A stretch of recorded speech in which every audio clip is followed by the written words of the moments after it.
Salut les copains, donc comme promis, je vais faire une vidéo où j'analyse quelques-unes de vos parties. Comme promis, il y a peut-être 3-4 mois de ça, mais bon, mieux vaut tard que jamais. Peut-être que vous tomberez sur cette vidéo alors que vous n'êtes pas l'un de ces amis à qui je viens de parler, parce que cette vidéo sera peut-être en public. Donc dans cette vidéo, je vais, moi qui suis entre 1900 et 2000 Elo, analyser des parties de gens qui soit débutent un peu moins, mais voilà, qui restent à un niveau un peu inférieur. Et donc, sans prétention, je vais regarder leur partie et peut-être donner quelques conseils, dire ce que moi j'aurais joué, si ça peut leur permettre de progresser, c'est tant mieux. Donc là, on a aujourd'hui très intéressant, on va voir les premières parties de Gabzilla, qui vient de débuter sur la plateforme, et ensuite on va pouvoir voir Pousseur de Bois et Glabs qui ont probablement beaucoup progressé depuis la dernière fois que j'ai regardé leur partie. Mais on va commencer par Gabzilla, j'ai très envie de voir ce que ça donne. Alors, on va prendre les 3 dernières parties. Hop, on commence par celle-ci. On va être assez déçu parce que la partie est assez rapide. Gabzilla avait les noirs. Son adversaire a joué E4, E5. Ah oui, d'accord, Dame H5. Et il s'est pris le fameux piège. Il s'est pris le fameux piège.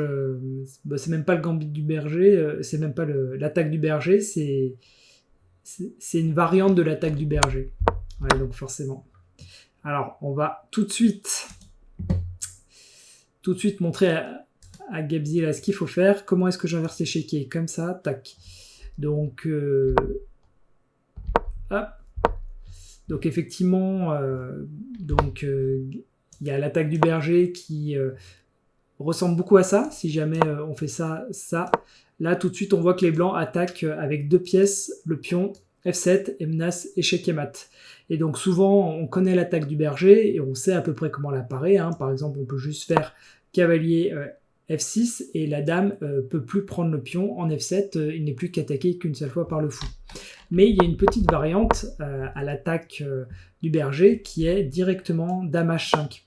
Et ça, c'est un peu plus, on va dire, piégeux, parce que si jamais on fait cavalier là, ou pire, si jamais on fait ce que tu as fait, Gabzilla, t'attaques la dame, ça paraît un bon coup G6, parce que t'attaques la dame, tu l'agresses. Donc, dans l'idée, c'est agressif, c'est bien, mais effectivement, il a un échec tout simple qui lui permet de récupérer la tour derrière. Là, tu n'as pas le choix, soit tu fais dame, fou ou cavalier pour interposer l'échec, et ensuite il prendra la tour.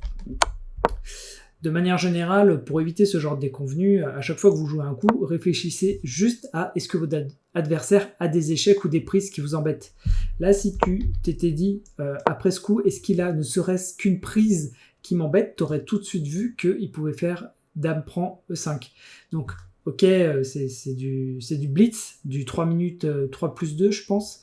Donc, t'as pas le temps de faire des millions de calculs, mais il va quand même falloir que tu te forces à regarder les prises. C'est le strict minimum, sinon, effectivement, tu vas te prendre des coups un peu comme ça.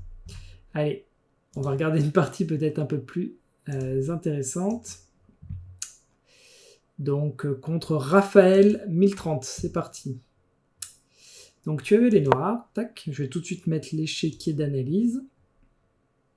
Non, pardon, tu avais les blancs. Donc là, tu joues E4, donc tu es un joueur de E4, toi. Très bien. C'est joueurs agressifs, les joueurs de E4. E6, donc est-ce qu'il part sur une française on ne saura pas, parce que tu as fait cavalier F3, mais qui est ok. De toute façon, l'important, quand on débute, c'est vraiment de se dire je mets mes pions au centre et ensuite j'essaye de développer toutes mes pièces le plus rapidement possible et j'essaye de roquer. C'est vraiment ça. Prendre le centre, développer les pièces, roquer. Donc ton adversaire vient te contester le centre avec D5 et donc toi tu joues C3. Alors C3 c'est pas forcément ce que j'aurais joué parce que là tu as ton pion E4 qui est en prise.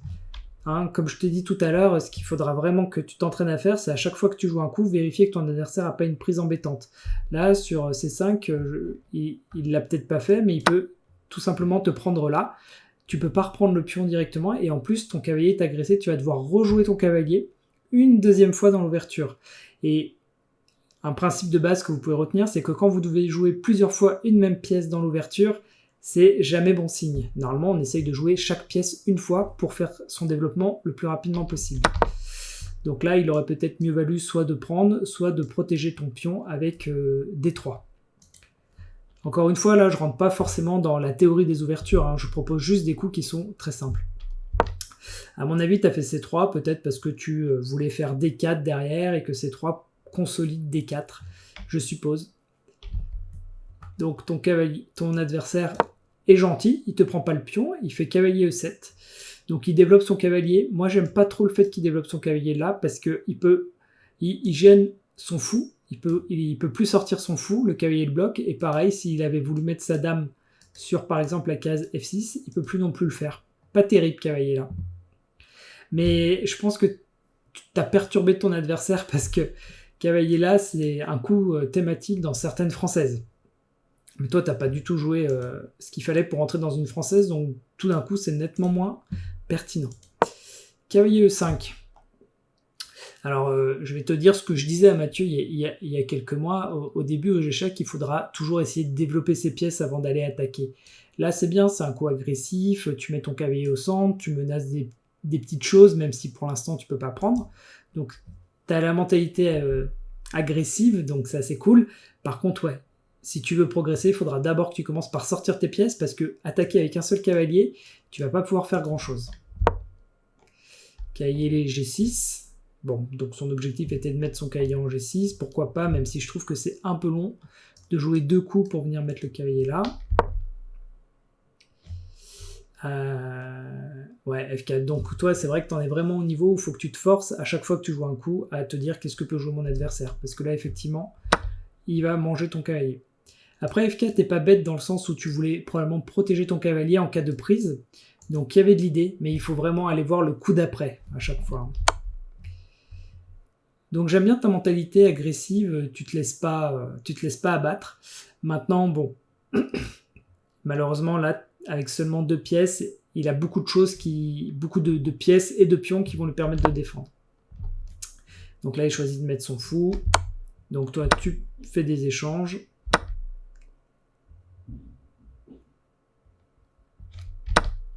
Hop, il décide de reprendre de la dame. Donc là, ouais. Alors tu vois, ce qui est dommage, c'est que aux échecs, dès qu'on a l'opportunité de roquer, il faut roquer. Donc je pense que tu connais le coup, mais ce que tu aurais pu faire, c'est tout simplement ça. Ça aurait été beaucoup plus fort dans le sens où ton roi est un peu plus à l'abri, entre guillemets un peu plus. Là, c'est bien, tu attaques son cavalier, il y a de l'idée, mais tu vois, typiquement, je sais pas s'il a joué ça, mais tout de suite, là, il peut te jouer ça. Il gagne un pion, il te fait échec, tu es obligé de bouger ton roi, tu vas devoir monter ton roi, il sera encore moins protégé que ce qu'il l'est. Alors que si on était parti sur le roc, tu vois, tout de suite c'est intéressant parce que ce pion il est protégé par ton roi, tu attaques toujours ce cavalier, donc là tu lui poses une question.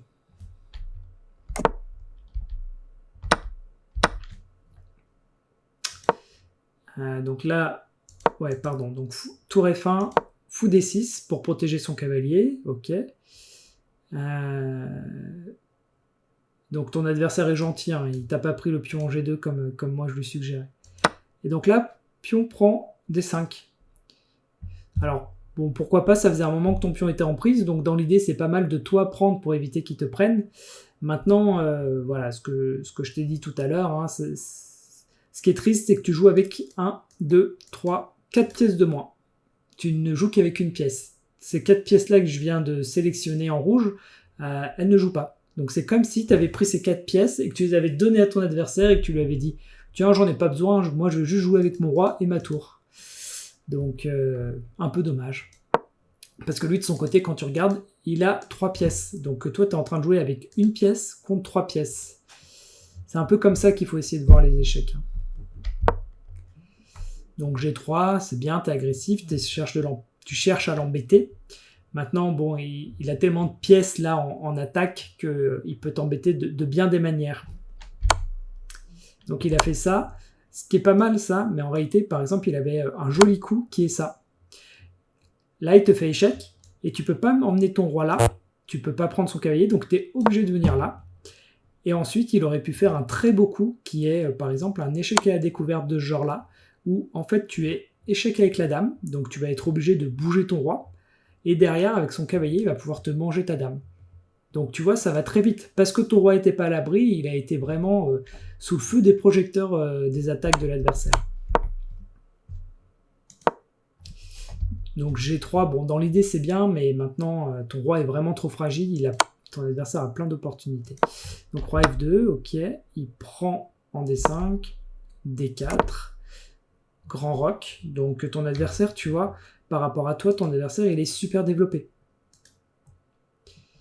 Alors que toi, malheureusement, tu as toujours tes 4 pièces qui jouent pas. Peut-être qu'avec un peu de chance, tu vas jouer ta dame. Non, tu joues ton cavalier. Donc là, tu t'es dit, il faudrait que je sorte un peu une pièce. Donc c'est très bien.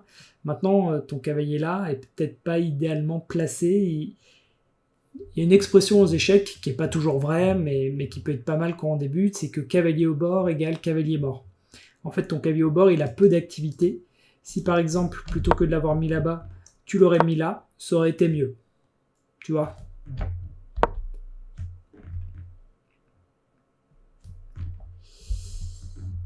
Donc là, tu vois, la barre blanche, elle est plutôt de ton côté. Elle est plutôt de ton côté parce qu'au final, ton adversaire, il n'a pas encore vraiment acté davantage du fait que ta position, elle est un peu branlante. Je pense aussi que le sujet, c'est que son cavalier est bloqué. Il ne pourra pas le sortir. Parce que il peut pas aller en... il peut pas aller en F4, il peut pas aller là. Ton pion tient les 2 cases.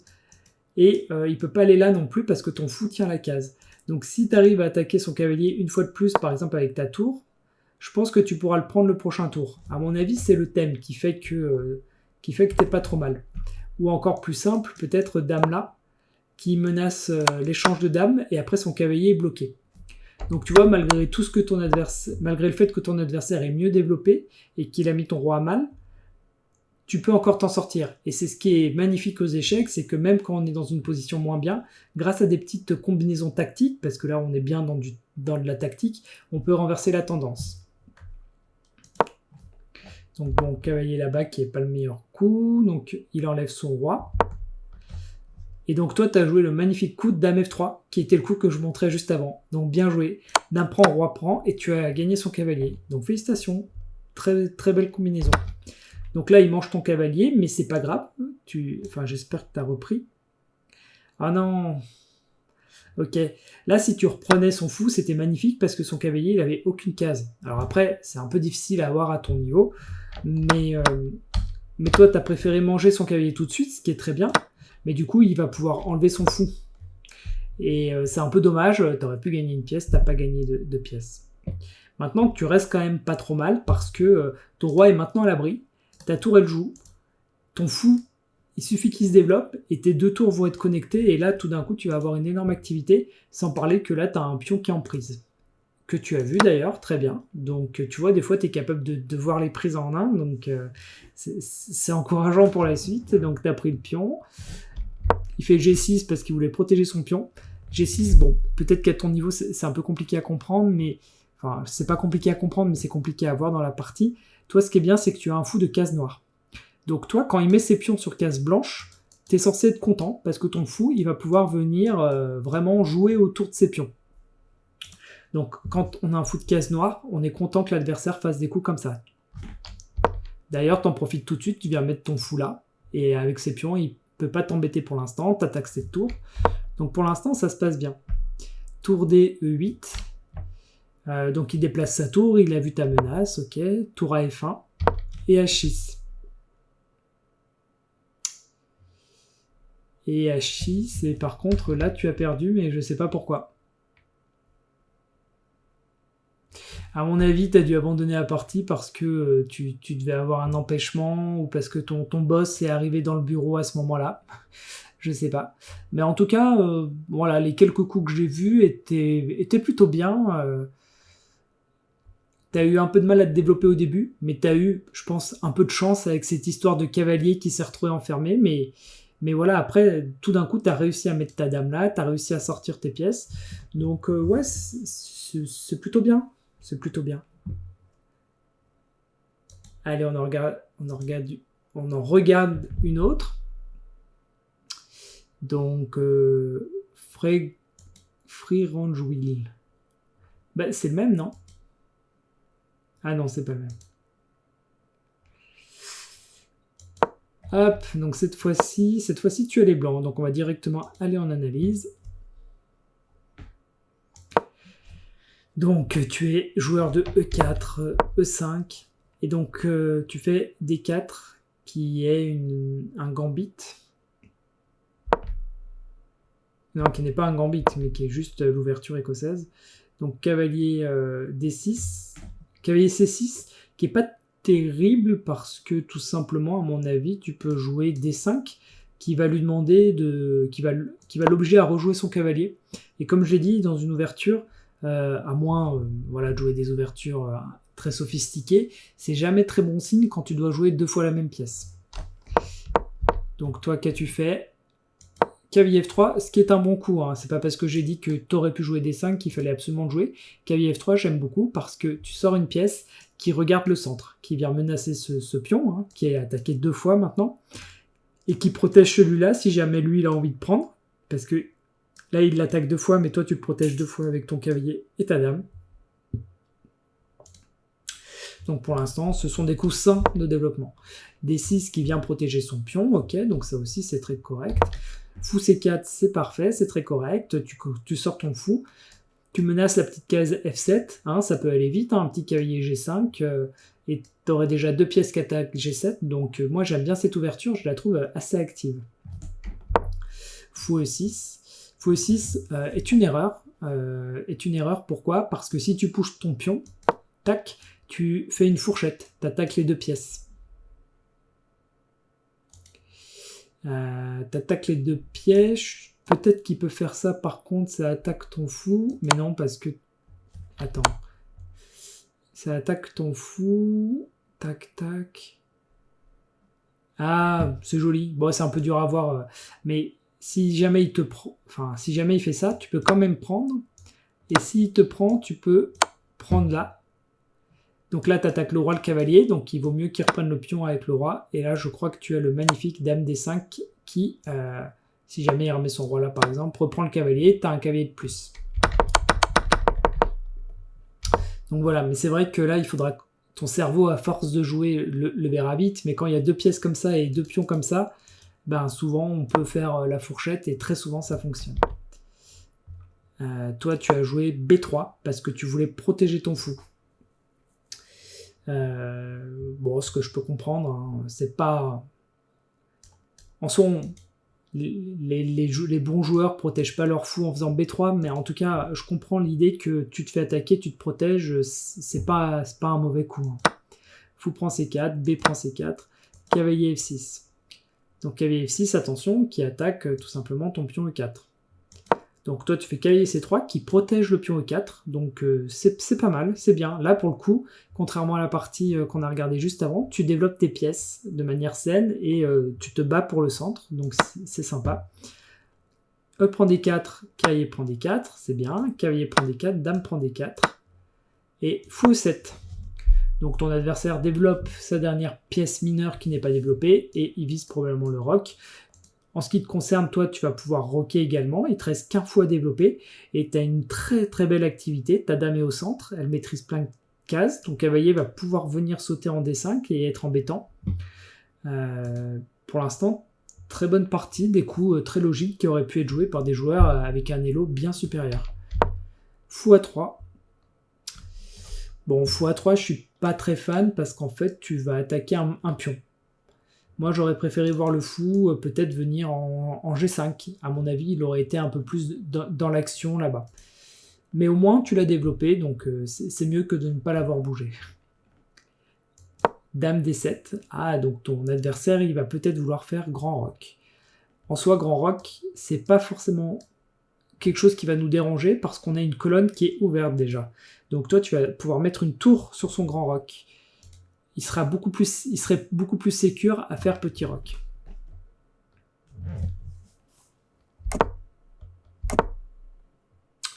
Donc finalement, il fait petit roc. Ok, très bien. Et toi, tu as fait petit roc. Donc là, partie très équilibrée pour l'instant. D'ailleurs, c'est ce que dit la jauge ici. C5. Donc, C5, c'est un coup qui est plein d'idées. Hein. L'idée, c'est de venir casser son centre, et donc j'aime bien. Je comprends maintenant pourquoi tu as fait fou A3, donc finalement, c'était un bon coup dans cette optique fou A3. En tout cas, il y a de la suite derrière les idées, quoi. Tu as fait fou A3 pour te dire je pousse C5. Donc là, tu as conçu une attaque, donc c'est très bien. Maintenant, est-ce que ça marche dans les faits? Ben, je suis pas très certain, parce que tu fais C3. Moi, j'ai quand même l'impression qu'il peut tout simplement ne pas prendre et jouer une tour, se développer. Moi, si j'avais les noirs, ça me ferait pas très peur. C'est pas une grosse attaque. Mais en tout cas, voilà, il y a de l'idée. Donc là, il fait D prend C5, donc c'est intéressant, ce sont des échanges. Là, maintenant, il y a un vis-à-vis de dame, donc il y a des échanges qui vont se poursuivre. Tu prends sa dame. Il va reprendre la dame. Et maintenant, tu vas peut-être pouvoir faire du cavalier là, ou venir faire jouer tes tours. Donc pour moi, tu as une position qui est un peu active. La jauge baisse, parce qu'effectivement, tu as tout simplement un pion de moins. Mais bon, écoute, en soi, au niveau que vous avez, moi je trouve que tu as une belle activité. Moi, j'aime bien ta position. Cavalier D5, donc c'est bien, tu joues actif. Donc en fait, tu as quand même beaucoup de suite dans les idées, et tu as, je dirais, un bon instinct de ce qu'il faut faire, des cases sur lesquelles il faut installer les pièces. Donc je pense que tu vas vite progresser. C6, qui est une terrible erreur, parce qu'en fait, avec ton cavalier, tu attaques le fou, et j'imagine que tu l'as pris. Magnifique. Tu vois les pièces en main. Donc là, échec, roi H8. Et donc maintenant, tu places ta tour sur une très belle case, sur une très belle colonne ouverte. Donc encore une fois, tu as un bon instinct de où tu dois placer tes pièces, donc c'est très bien. Et là, ton adversaire refait une autre erreur, c'est qu'il te laisse le cavalier. Il doit penser que si tu prends son cavalier, il pourra prendre le tien, mais ce qu'il n'a pas dû voir, c'est que... Ah dommage, t'as pas pris. Ce qu'il n'a pas dû voir, c'est que dans cette situation, ta tour protège ton cavalier. Donc là, tu aurais pu faire d'une pierre deux coups. Tu aurais pu gagner son cavalier et protéger le tien. Bon, tu l'as pas vu, c'est pas très grave, de toute façon, tu as une pièce d'avance, donc cavalier F5, donc tu as enlevé ton cavalier, donc sur une case, ok, totalement acceptable. Lui, il peut peut-être te manger ton pion, c'est ce qu'il va faire, mais toi, tu as peut-être que, bon, tu peux toujours prendre son cavalier, ouais, tu l'as vu à ce moment, donc très bien. Rien à dire, ça aurait été mieux que tu le voyais avant, parce que là, plutôt que de prendre ton pion, il avait la possibilité de par exemple, mettre son cavalier là. Mais bon, ok. Très bien comme ça. Tour prend E4. Tour prend D7. Et tour A, E8. Donc lui, il double ses tours. Mais ce qui n'est pas un mauvais coup. Mais enfin, si, c'est un mauvais coup. Parce que tu as la fourchette cavalier là. Qui attaquerait les deux tours. Et donc tu regagnerais encore du matériel. Qu'as-tu joué toi? Fou prend C5. Donc tu gagnes un pion. Très bien. Tour E1 qui attaque ta tour. Ok, donc faut pas tomber dans le piège de prendre sa tour, parce que là il y aurait échec et mat. Donc je vois que tu n'es pas tombé dans le piège, bravo. Tour E1, c'est un magnifique coup, parce que tu l'obliges à échanger les tours. Donc très bien joué. Effectivement, ta tour est protégée deux fois, donc tu t'en fiches s'il prend. Magnifique coup. Donc là, il décide de prendre ton roi, donc enfin ta tour, et de te faire échec, tu reprends du roi. Et là, il décide de prendre, donc en gros, c'est comme s'il abandonnait la partie, hein, parce qu'avec deux pièces en moins et sans aucune pièce de son côté, c'est fini. Bah écoute, là, Gabzilla, tu as joué une très très belle partie. Il y a juste un moment, t'as pas vu que tu pouvais prendre son cavalier ici, mais enfin sinon, la partie, elle est quand même hyper propre. Là, j'ai l'impression que j'ai pas vu le même joueur jouer. Hein. Il te donne quoi en review? Je suis sûr qu'il te donne un Elo quand même. Let's take a closer look at this game. 850 en Elo quand même. Hein. Non, très bien, très bien. Écoute, Gabi, moi je vois de très bonnes choses. T'as, je pense, un bon instinct de où tu dois mettre tes pièces. Maintenant, il faut bien penser en début de partie à les développer. Et il faut aussi se forcer un peu à voir quelles sont les possibilités de l'adversaire une fois que tu as joué ton coup, notamment en termes de prise et d'échec. Ça te permettra d'éviter de grosses déconvenues en un, comme le mat que tu t'es pris. Allez, on passe... hop. On va passer à pousseur de bois. Alors pareil, on va faire les 3 dernières parties. Hop. Donc on va aller dans l'analyse.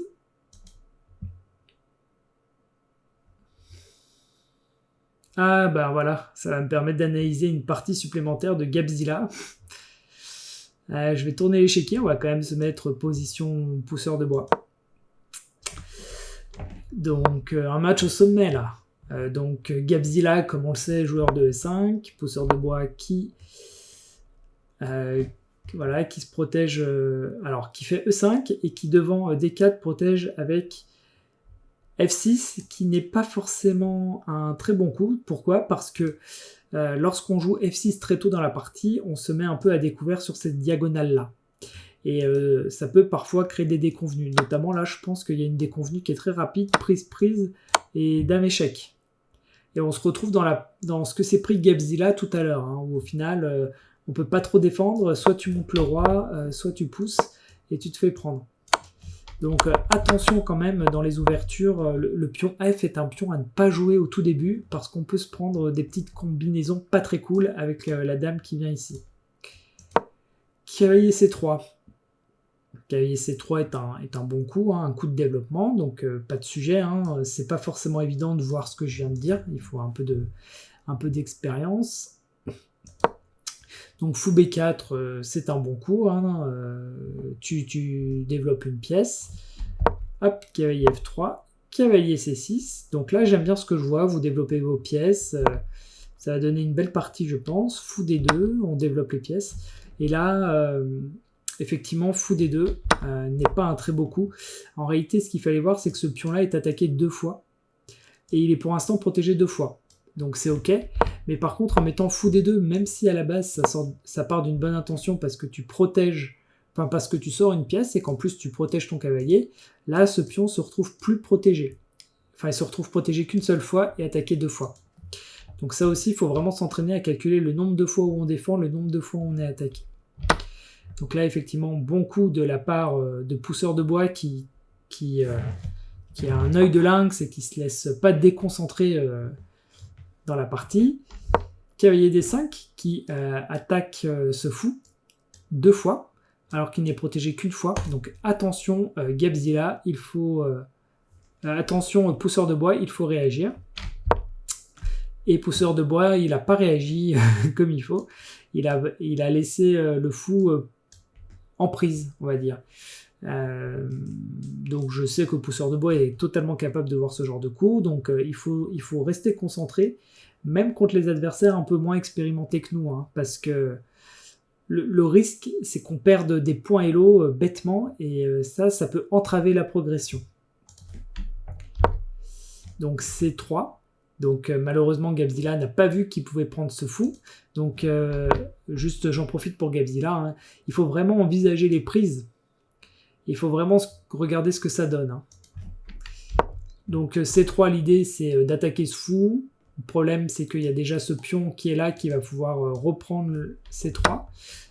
Et ça on aime bien quand on est les noirs. Hein, parce qu'on enlève notre pion au centre qui avait déjà pris un autre pion. Donc en fait là on est à... Ce pion a mangé 2 pions. Donc maintenant le pousseur de bois il a 2 pions contre 0 de manger. Donc B prend C3 qui attaque le fou. Mais ce pion là maintenant il est un peu faible. Voilà, il est tout seul sur sa diagonale. Il ne pourra jamais être protégé par d'autres pions. On n'est pas forcément content quand on a les blancs de ces échanges là. Parce qu'on se retrouve avec un pion de moins. Et un pion qui est isolé et faible. Parce qu'il ne pourra pas être protégé par d'autres pions. Fou C5, donc voilà, beau replacement du fou, qui va viser quand même un petit peu au passage la case F2. Peut-être que ça sera utile dans la suite de la partie. Gabzilla qui place son fou en F4, sachant que Gabzilla, faut pas oublier, hein, j'en profite, tu as des pièces à développer aussi, hein, donc faudra développer ce fou et penser à roquer. Hein. En tout cas... Là, on a une petite menace, donc est-ce qu'on va le voir côté pousseur de bois? Oui, on le voit, parce qu'on joue D6, ce qui a le mérite de bloquer la diagonale du fou. Ouais. Sachant que là, c'est des parties qui sont toujours très complexes parce que on a toujours des possibilités de faire des coups comme ça, et il y a ça qui tombe, donc là on voit bien qu'à la jauge ça ne fonctionne pas, mais c'est des coups qui sont à calculer. Après il y a ce fou là qui protège quand même ce pion, donc pour l'instant c'est pas vraiment jouable, mais voilà, là il y a plein de thèmes tactiques dans ces positions là. H3. Bon, H3 est un coup qui peut avoir des avantages, mais dans cette position, c'est pas la priorité. Hein. Il faut sortir ce fou, il faut rocker. Donc rock de la part de pousseur de bois. Et G4. Bon, ok, j'ai compris. En fait, Gabzilla, ça va être ça va être un Glabs 2 en fait. Hein. Tout pour l'attaque. Tout pour l'attaque. Donc là, notre pousseur de bois va jouer K prend D5. Ok, bon, de toute façon, il a un pion de plus. Quand on a un pion de plus, on aime bien échanger des pièces parce que si on se retrouve en finale, on sera mieux. Donc pourquoi pas. Le seul problème que je vois à ça, c'est que s'il reprend la dame, notre ami Gabzilla, il aura une dame bien placée, mais qui pourra pas non plus menacer grand chose. Donc ok. Gabzilla préfère reprendre du pion. Et donc là, petit coup intermédiaire, très subtil de la part de pousseur de bois, tour 8.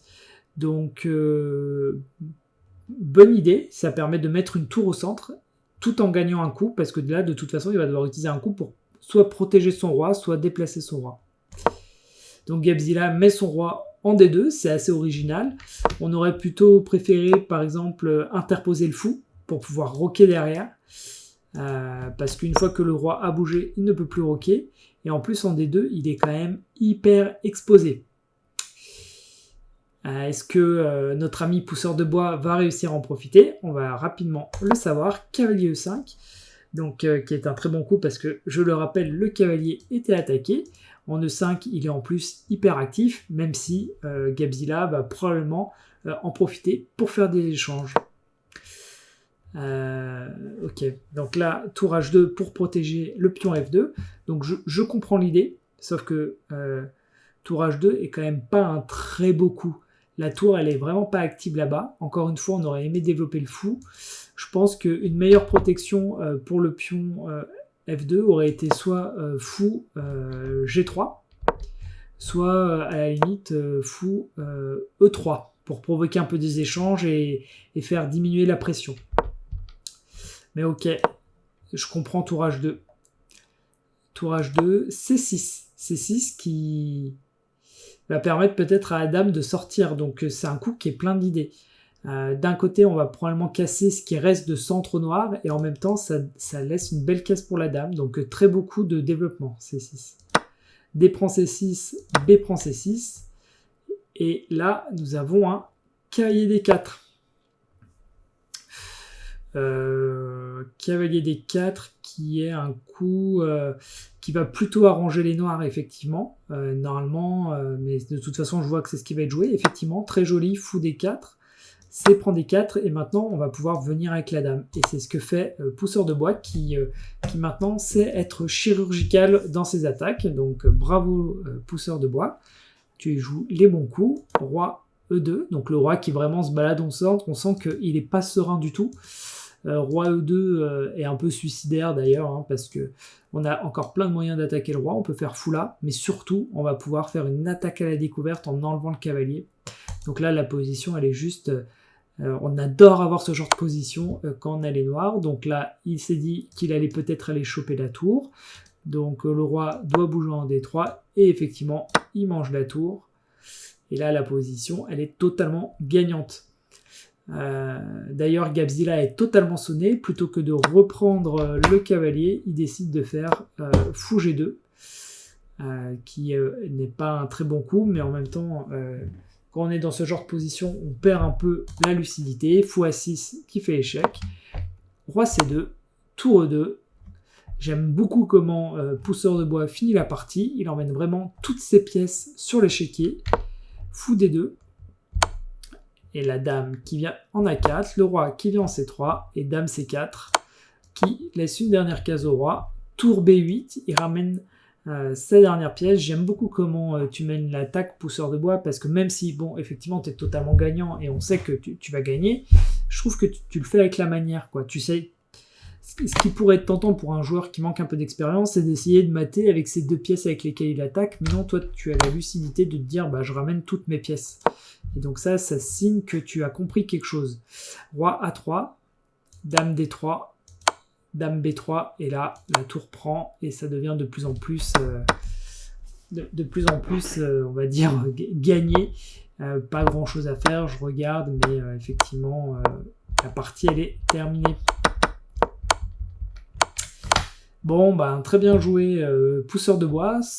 Peut-être que tu as raté quelques coups au début, donc je sais que maintenant tu es fort aux échecs, hein, donc les coups que tu as ratés, à mon avis, tu les as ratés parce que tu n'as pas été très concentré. C'est des parties en différé, je pense, hein, où on a plusieurs jours, donc des fois on joue un peu rapidement au boulot, donc je sais qu'on n'est pas toujours très concentré. Hop, on va regarder une autre partie. Donc celle-ci, c'est contre Glabs, en 960. Ouais, en fait, j'aimerais bien voir une partie rapide aussi. Et là, il y en a une autre contre Glabs. Glabs. Tac. Allez, ce que je vais faire, c'est que je vais regarder celle-ci contre Glabs. J'ai envie de la voir. Hop, E4. Tac. Donc, pousseur de bois, tu as les blancs. On va juste se mettre en analyse. Et c'est parti. Donc, tu joues E4, E5, et cavalier F3, cavalier F6. Ok, fou C4, très bien, cavalier. Donc, l'attaque italienne, très bien. Cavalier C3, fou D6. Oula. Je suis pas convaincu par le coup de fou D6 de Glabs. Alors peut-être que c'est un coup qui est dans sa théorie, je ne sais pas, mais comme ça je trouve ça moche parce que ça bloque ce pion là qui est devant la dame. Donc c'est un petit peu dommage. Ça va gêner le développement des noirs.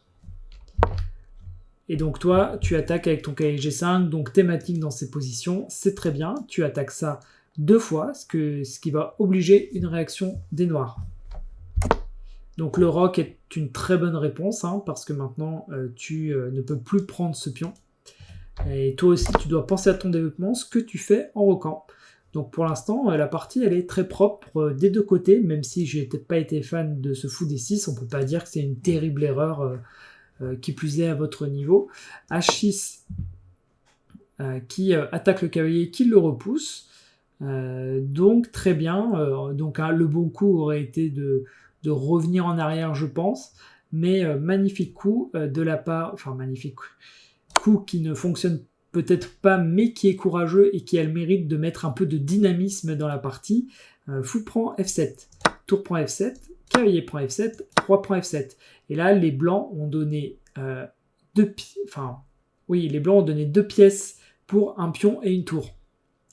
Alors, je ne sais pas si vous connaissez le système de points. On dit souvent qu'un fou, un cavalier, ça vaut 3 points, qu'une tour, ça vaut 5 points et qu'un pion, ça vaut 1 point. Donc là, si on compte le nombre de points, vous êtes à 6 points contre 6 points. Ce qui pourrait laisser penser qu'on est sur un équilibre de points. Sauf que la vérité, c'est que là, on a donné en début de partie 2 pièces qui peuvent attaquer contre une seule pièce qui peut attaquer. Donc c'est pour ça que là, on va dire que les noirs sont mieux, parce que dans la suite de la partie, ils auront une pièce de plus pour attaquer. Donc voilà. En attendant, ce qui est intéressant ici, c'est que le roi se retrouve un peu au centre, face à une tour. Si les blancs jouent par exemple F4, ça peut tout de suite, en fonction de ce que répondent les noirs, venir poser des problèmes. Et c'est ce que font les blancs. Pousseur de bois, c'est vrai que t'as vraiment, je trouve, beaucoup progressé parce que maintenant, t'as vraiment une profondeur dans ton jeu qui est hyper pertinente. Prend F4 et Dame E1. Donc Dame E1, ce qui est très bien parce que, ce qui est très bien. En l'occurrence, là, l'ordi n'aime pas parce que t'as peut-être raté une opportunité. Pourquoi il n'aime pas ? Ouais, il aime pas parce qu'en fait, D4 était vraiment... Ouais, à mon avis, il aime pas parce que D4, là, c'était vraiment banger. Là, c'était vraiment très fort parce qu'ensuite, tu vas pouvoir embêter toutes ces pièces, potentiellement prendre le pion derrière. Donc, effectivement, rater D4, c'est dommage ici. Mais en soi, je comprends l'idée de Dame E1. Voilà, c'est ce que je voulais dire. Même si la jauge, faut vraiment se méfier des jauges, hein, parce que là, elle diminue énormément, donc ça pourrait laisser croire que tu as joué un très mauvais coup. En réalité, ton coup, il est pas mauvais, parce que tu vas peut-être venir là, tu vas peut-être venir là. Enfin, il y a de l'idée, c'est un coup avec de l'idée. Donc, ok, moi, je suis pas choqué. Dame E8, et là, D3. D3 qui protège ce pion, ok, et qui, j'imagine, attaque ça de manière assez subtile, comme tu aimes bien le faire. Donc, pas de souci avec ça. B6. Probablement parce que Glabs veut sortir ses pièces. Donc il y a de l'idée. Donc là, tu vois, Glabs, petite parenthèse, ton fou, tu peux plus le sortir parce que ton pion est bloqué par ce fou. Donc tu t'es dit comment est-ce que je peux le sortir. Tu as cherché une solution et tu as trouvé B6 qui va te permettre de pouvoir sortir ton fou là ou là. Donc c'est bien d'être un peu créatif comme ça pour essayer de se sortir des problèmes. Cavalier B5.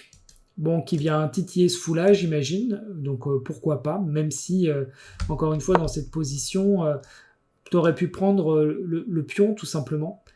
C'est un peu dommage, mais peut-être que ton idée, c'est d'abord de venir embêter ce fou et ensuite de venir prendre le pion. Donc, à la limite, pourquoi pas. Fou E5. Donc, Glabs, il veut pas, lui, se faire prendre le fou. Il le met au centre. Le problème de fou E5, non, bah, c'est pas un problème, mais voilà. Pousseur de bois peut toujours prendre ce pion-là. Fou prend F4, très bien. Et là, tour B8. Pourquoi tour B8 ? Tu joues pas des coups sans idée, Glabs. Alors, il y a sûrement une raison à tour B8. Mais là, je la vois pas. Je la vois pas. Ah, tour B8. Peut-être. Oui, tour B8, en fait, c'était... Non, à mon avis, tu fais tour B8 parce que tu avais peur, à la fin d'une variante, de te prendre cavalier prend C8 qui attaque la tour et la dame. Je suppose que c'est ça. Mais en l'occurrence, il n'y avait pas de variante qui te permettait qui permettait pousseur de bois de prendre ton pion. Donc bon, ok, tour B8, c'est pas grave. Mais effectivement, ça donne un temps de plus au blanc, quoi.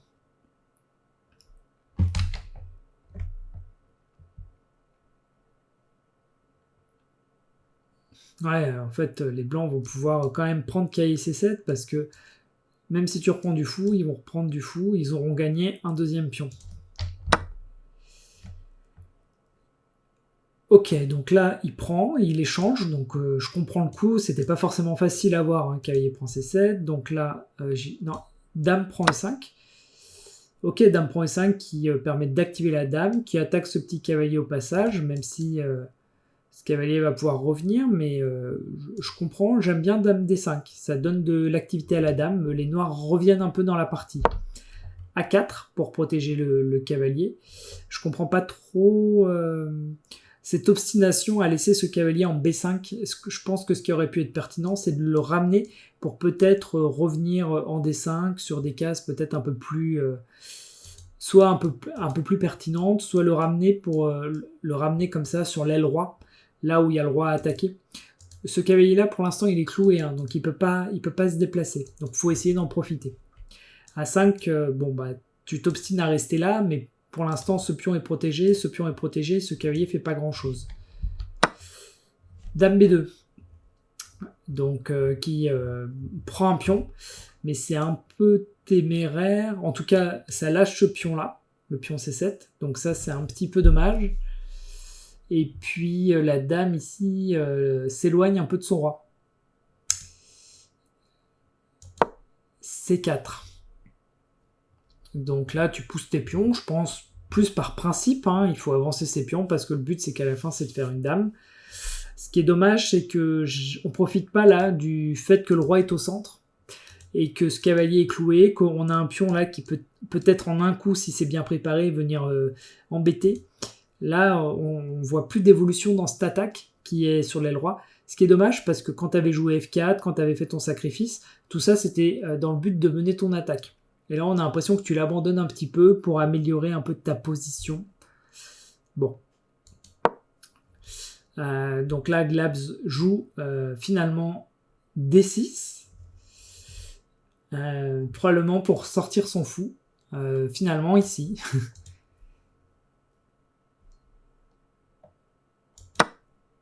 Donc Kai prend C7, effectivement, ça n'a pas été vu le coup d'avant, mais ça a été vu maintenant. Et donc Glabs qui joue quand même très prophylactique, donc il décide de revenir se protéger, donc pourquoi pas, au moins son roi est moins exposé. Ce cavalier va donc pouvoir bouger. C'est un coup qui est plein de sens, hein, qui est pas très impressionnant comme ça sur l'échiquier, hein. On le joue pas en claquant la pièce sur l'échiquier. Par contre, maintenant, Glabs, d'ailleurs on le voit à la jauge, hein, il revient dans une position où il est plus autant embêté que quelques coups auparavant. Notamment, ouais. Hop, Dame F2. L'idée de Dame F2, c'est probablement de proposer un échange.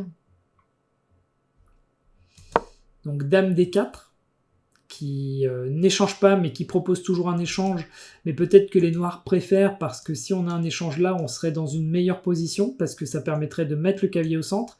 Alors que si là on avait échangé, le cavalier aurait quand même pu venir au centre. Je sais pas si tu vois la subtilité. Là, si tu échanges, ton cavalier est au centre. Si tu avais décidé de prendre, bon, il aurait peut-être repris de la tour et tu aurais pu emmener ton cavalier au centre, tu serais revenu exactement au même. Donc je sais pas trop ce que tu cherchais par ramener ta dame au centre. Mais ok, lui il te la prend, tu reprends du cavalier. Et là, cavalier B5, qui est un très bon coup, pousseur de bois, parce que tu menaces de reprendre le pion, tu replaces ton cavalier qui ne servait pas à grand chose ici au final. Donc là, on est dans une position finalement où, quand on regarde la jauge, c'est intéressant parce que c'est assez équilibré. Quand on analyse la position, les blancs ont 1, 2, 3, 4, 5, 6 pions, contre 1, 2, 3, 4, 5 pions pour les noirs. Donc les blancs ont un pion de plus, mais je rappelle que les noirs ont 2 pièces contre la tour. Donc au final, ça donne une position qui est assez équilibrée. C'est assez marrant, vous êtes sur une position qui est très complexe. J'exagère à peine, mais c'est le genre de position que deux grands maîtres peuvent jouer l'un contre l'autre en ayant essayé de créer un déséquilibre. Et c'est rigolo de voir que vous arrivez à ce genre de position. Donc là, on échange les cavaliers. Le seul inconvénient à échanger les cavaliers comme ça, pour info Glabs, c'est que tu vas permettre aux blancs je pense qu'il va reprendre du pion A, voilà, de reprendre du pion A. Et le pion A, c'était un pion qui était faible ici, parce qu'il était seul, il était isolé. Et là, il se transforme en pion super fort, qui va obliger ton pion, toi, A7, à rester dans cette position-là, et à être très très faible. Je pense que tu vas avoir énormément de mal à le protéger dans la suite de la partie. Alors qu'à ce niveau-là, juste avant de faire ça, là, pour l'instant, ton pion, il n'est pas si faible que ça. D'ailleurs, tu aurais très bien pu... Enfin, là, tu n'aurais pas pu parce qu'il y a ton cavalier, mais à terme, tu aurais peut-être pu, par exemple, en venant protéger comme ça, ensuite venir mettre ton pion là et être embêtant.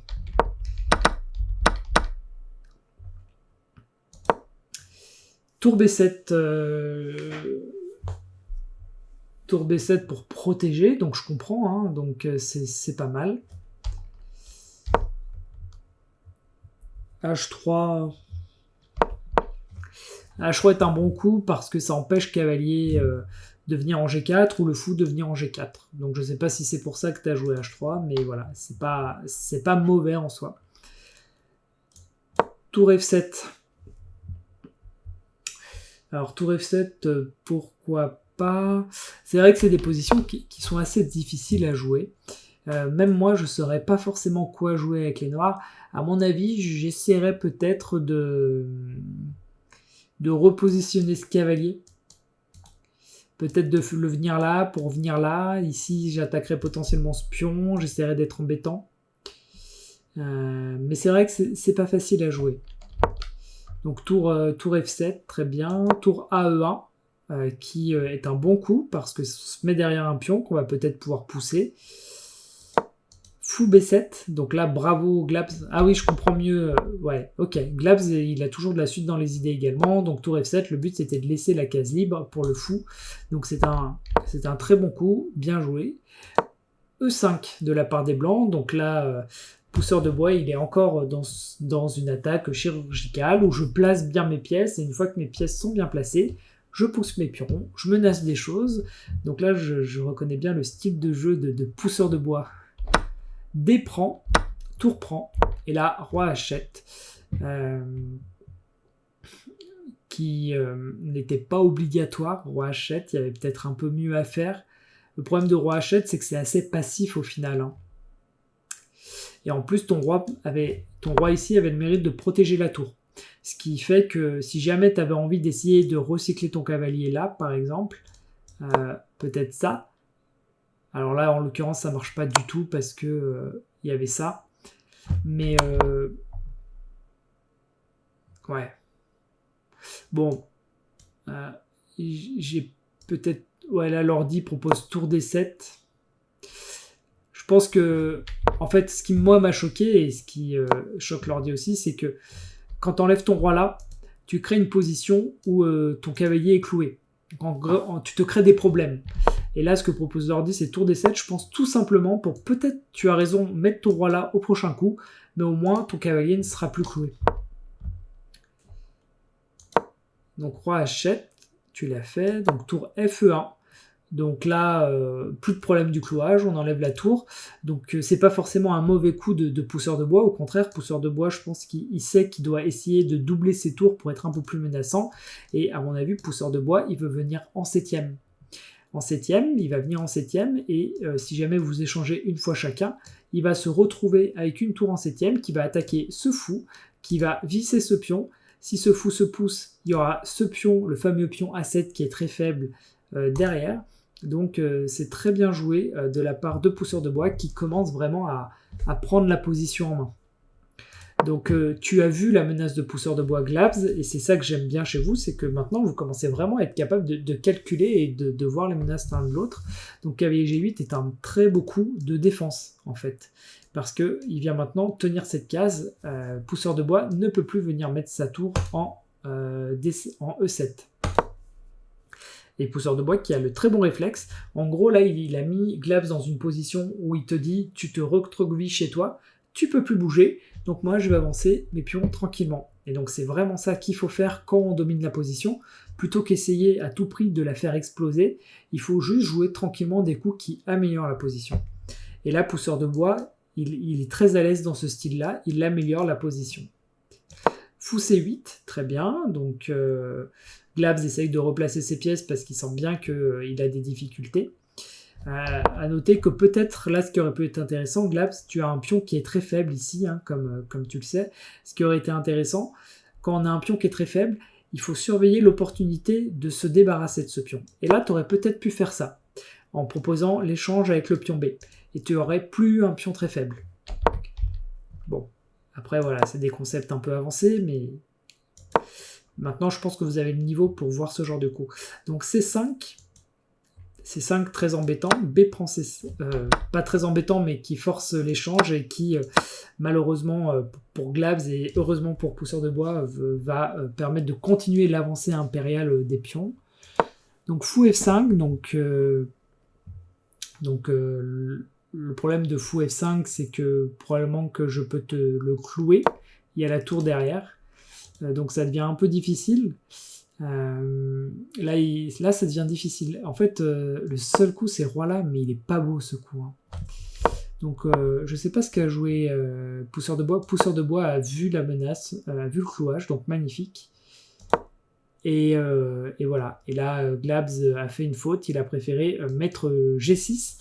Le problème, c'est qu'il n'a pas dû voir tout simplement G4, que pousseur de bois n'a pas loupé. Cavalier E7.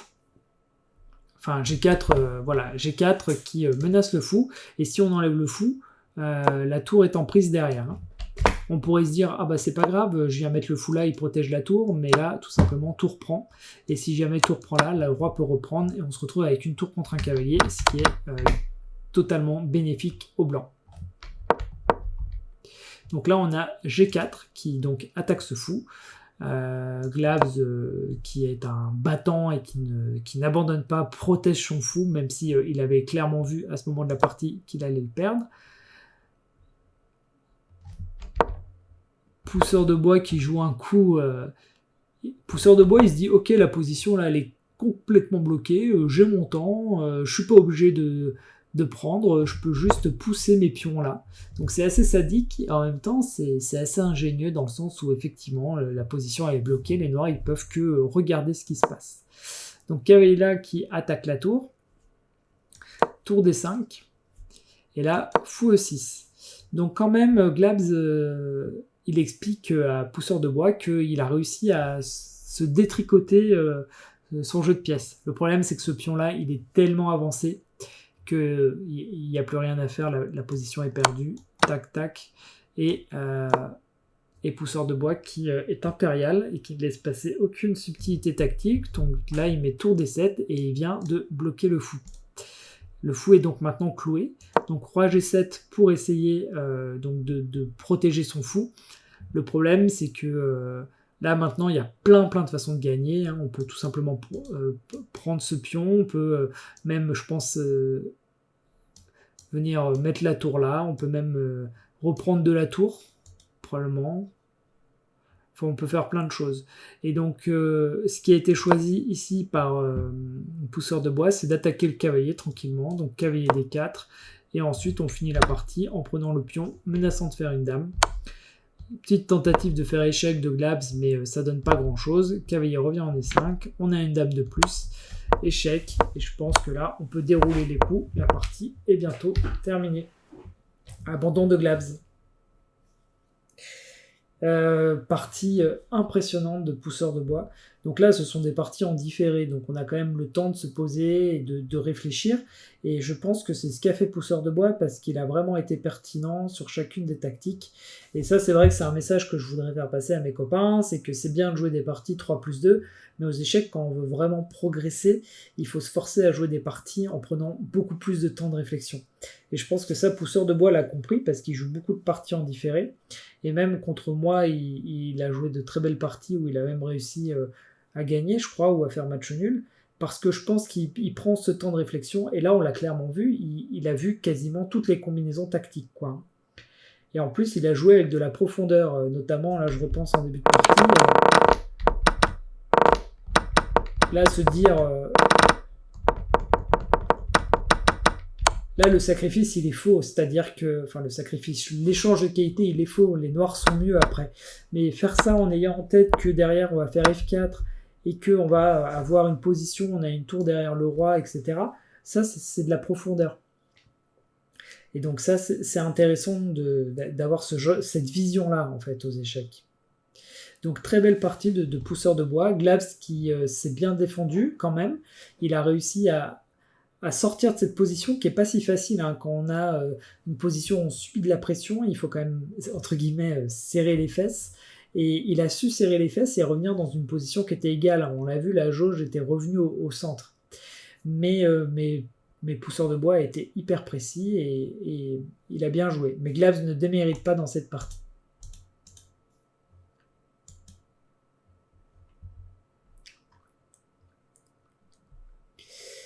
Donc là, qu'est-ce qu'on a regardé ? On en a regardé 2.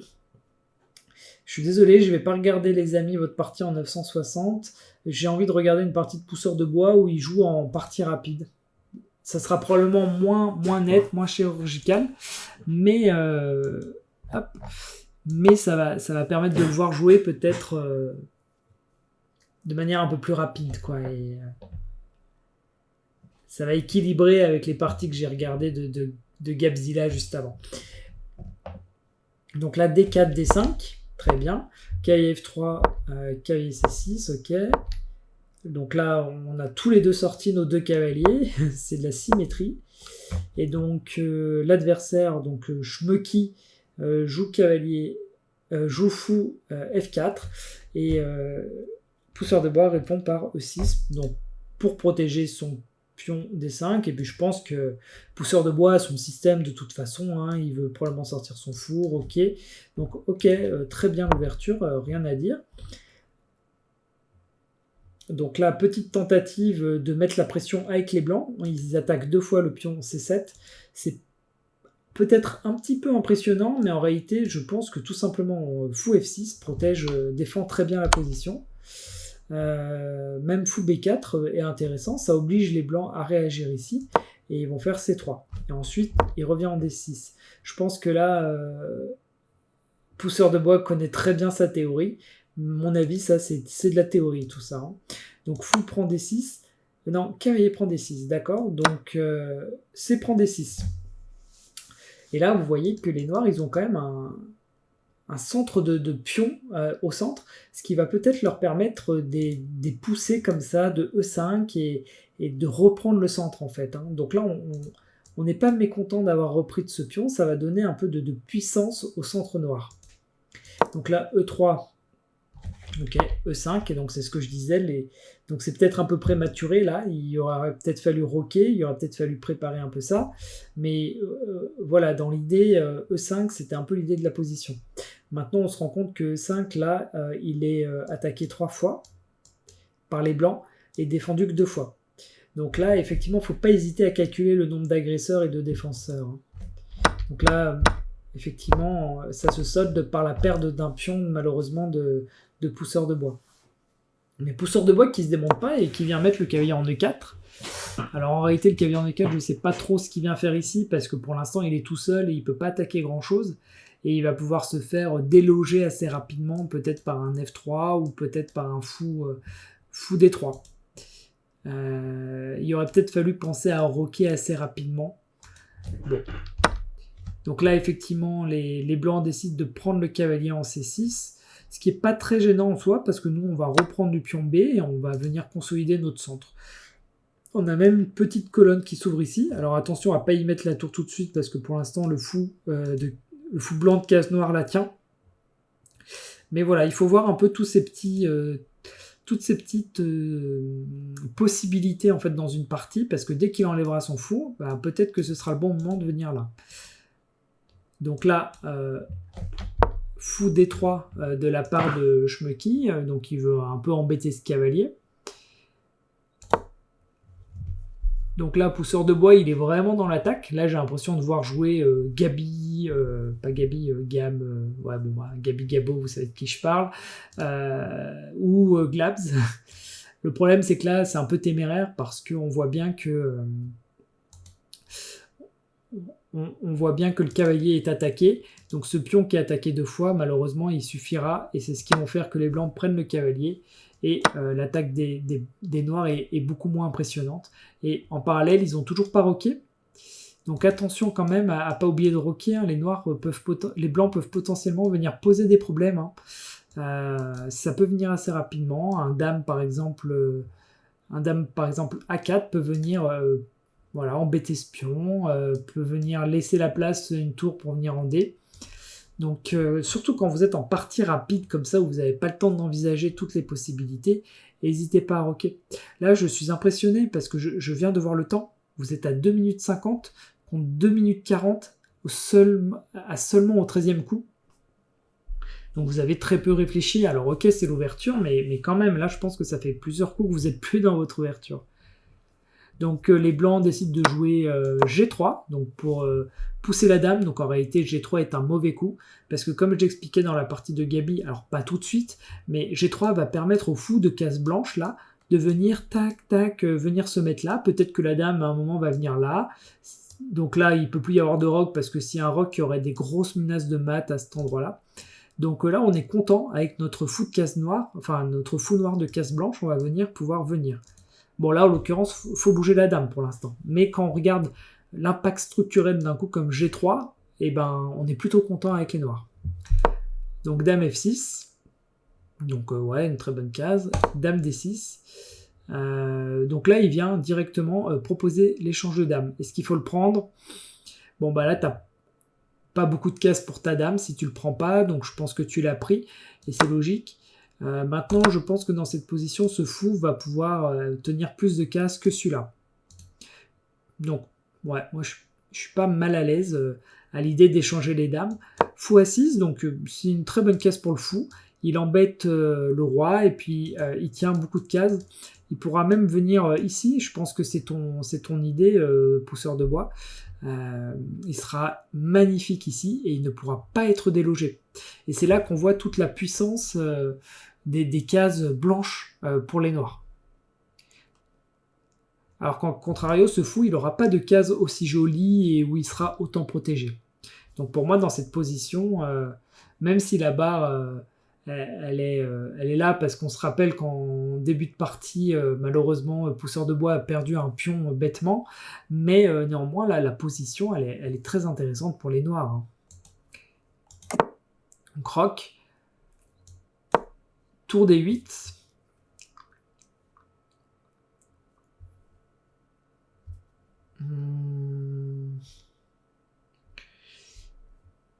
Ouais. Tour des 8. C'est vrai que ce qui est quand même embêtant avec les noirs, c'est qu'on peut pas rocker là. On est quand même bloqué par ce fou là. Donc faut quand même trouver une solution pour pouvoir rocker. Fou E5. Bon bah voilà, la solution elle est vite venue. Là on peut rocker. Donc je sais pas si c'est ce qui a été fait. Ah non, on a préféré l'échange. Bon, l'échange, le problème de l'échange, entre guillemets, c'est que là, tu as rocké, donc c'est ce que tu as joué. Mais maintenant, dans cette position, les blancs, ils ont la colonne D. Et ça nous embête un peu parce que nous, on aurait bien aimé l'avoir, la colonne D.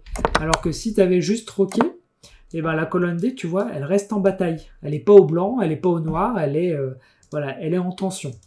Alors que dans la manière dont tu as décidé de jouer en provoquant l'échange, eh ben, c'est toi qui es perdant, entre guillemets, parce que tu n'as pas la colonne D. Tu vois. Et là, en plus, là, la jauge, elle est vraiment pas belle. Pourquoi est-ce qu'elle est pas belle Pourquoi est-ce qu'elle est pas belle, la jauge? Je trouve que c'est abusé de dire 4. Là, c'est au...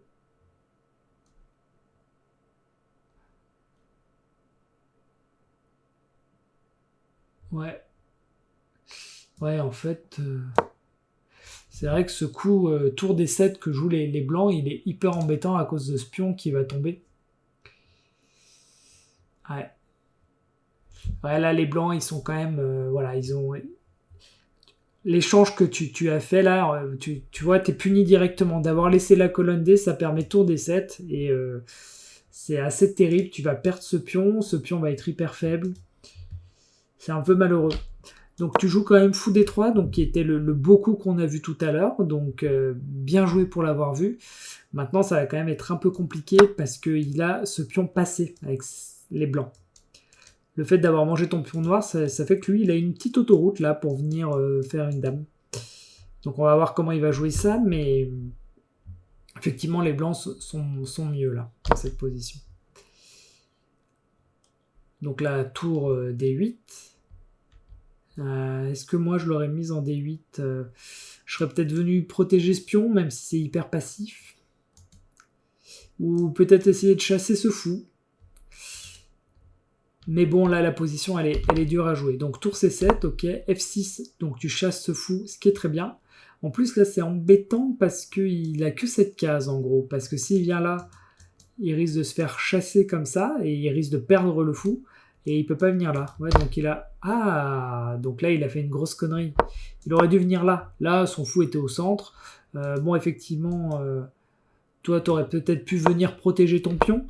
Mais voilà, il reste quand même gagnant grâce au fait que ce pion est passé. En venant là, j'espère que tu l'as vu. Non, tu l'as pas vu. En gros, tu avais ça qui gagnait le fou. Voilà. Parce que là, il est obligé de prendre, parce que s'il vient là, tu le reprends, et s'il vient là, tu le reprends.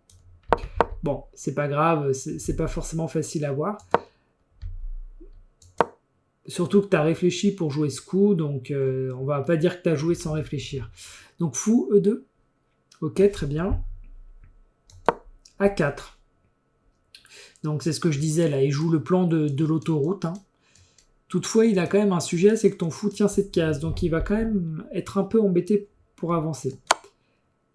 Tour D1. Tour D1, ok, il met son roi là, mais après, t'as plus d'échecs. Mais tu viens attaquer le pion. Donc là, t'es plein de ressources pour pousseur de bois. Donc c'est ce qui est bien, c'est que tu te laisses pas tu te laisses pas faire, tu lui poses des problèmes. Alors à mon avis, là, il a des coups pour défendre, je sais pas ce qu'il va jouer. Tour A7, c'est pas ce que je préfère. Moi, j'aurais préféré, si j'avais été lui, hein, j'aurais préféré des coups du type peut-être protégé, hein, tout simplement. Parce que tour A7, de base, là, il se met devant son pion. Donc il va empêcher son pion de faire dame. Voilà, c'est pas la manière la plus directe, la plus efficace de protéger. Donc toi, tu fais échec, donc en plus, tu l'embêtes bien, enfin, tu t'essayes de l'embêter. Le problème, là, c'est que tu vas lui permettre quand même de partir là, et tu vas avoir moins d'échecs, tu vois. Peut-être que ce qui aurait été plus pertinent, peut-être qu'à la limite, des coups comme ça auraient été plus pertinents, parce que justement, tu lui prends ses cases de sortie. Après, c'est pas évident à jouer, hein. Ou peut-être qu'avec ta tour, tu aurais dû venir essayer de grignoter ses pions pour avoir du contre-jeu. Pas évident. Donc là, B3. Ah non. Donc là, tu fais échec. Et donc là, il fait... Ah non, roi D2. Bon, ok, il fait roi D2, mais il serait venu là, il aurait été pas mal aussi. Roi D2, c'est vrai que là, ce qui est sympa pour toi, c'est qu'il reste quand même dans ta zone... il reste dans ta zone où tu peux lui faire des échecs, où tu peux l'embêter. Donc à la limite, c'est bien. Donc tour B1, très bien. Donc tu vois, typiquement, tu viens l'embêter.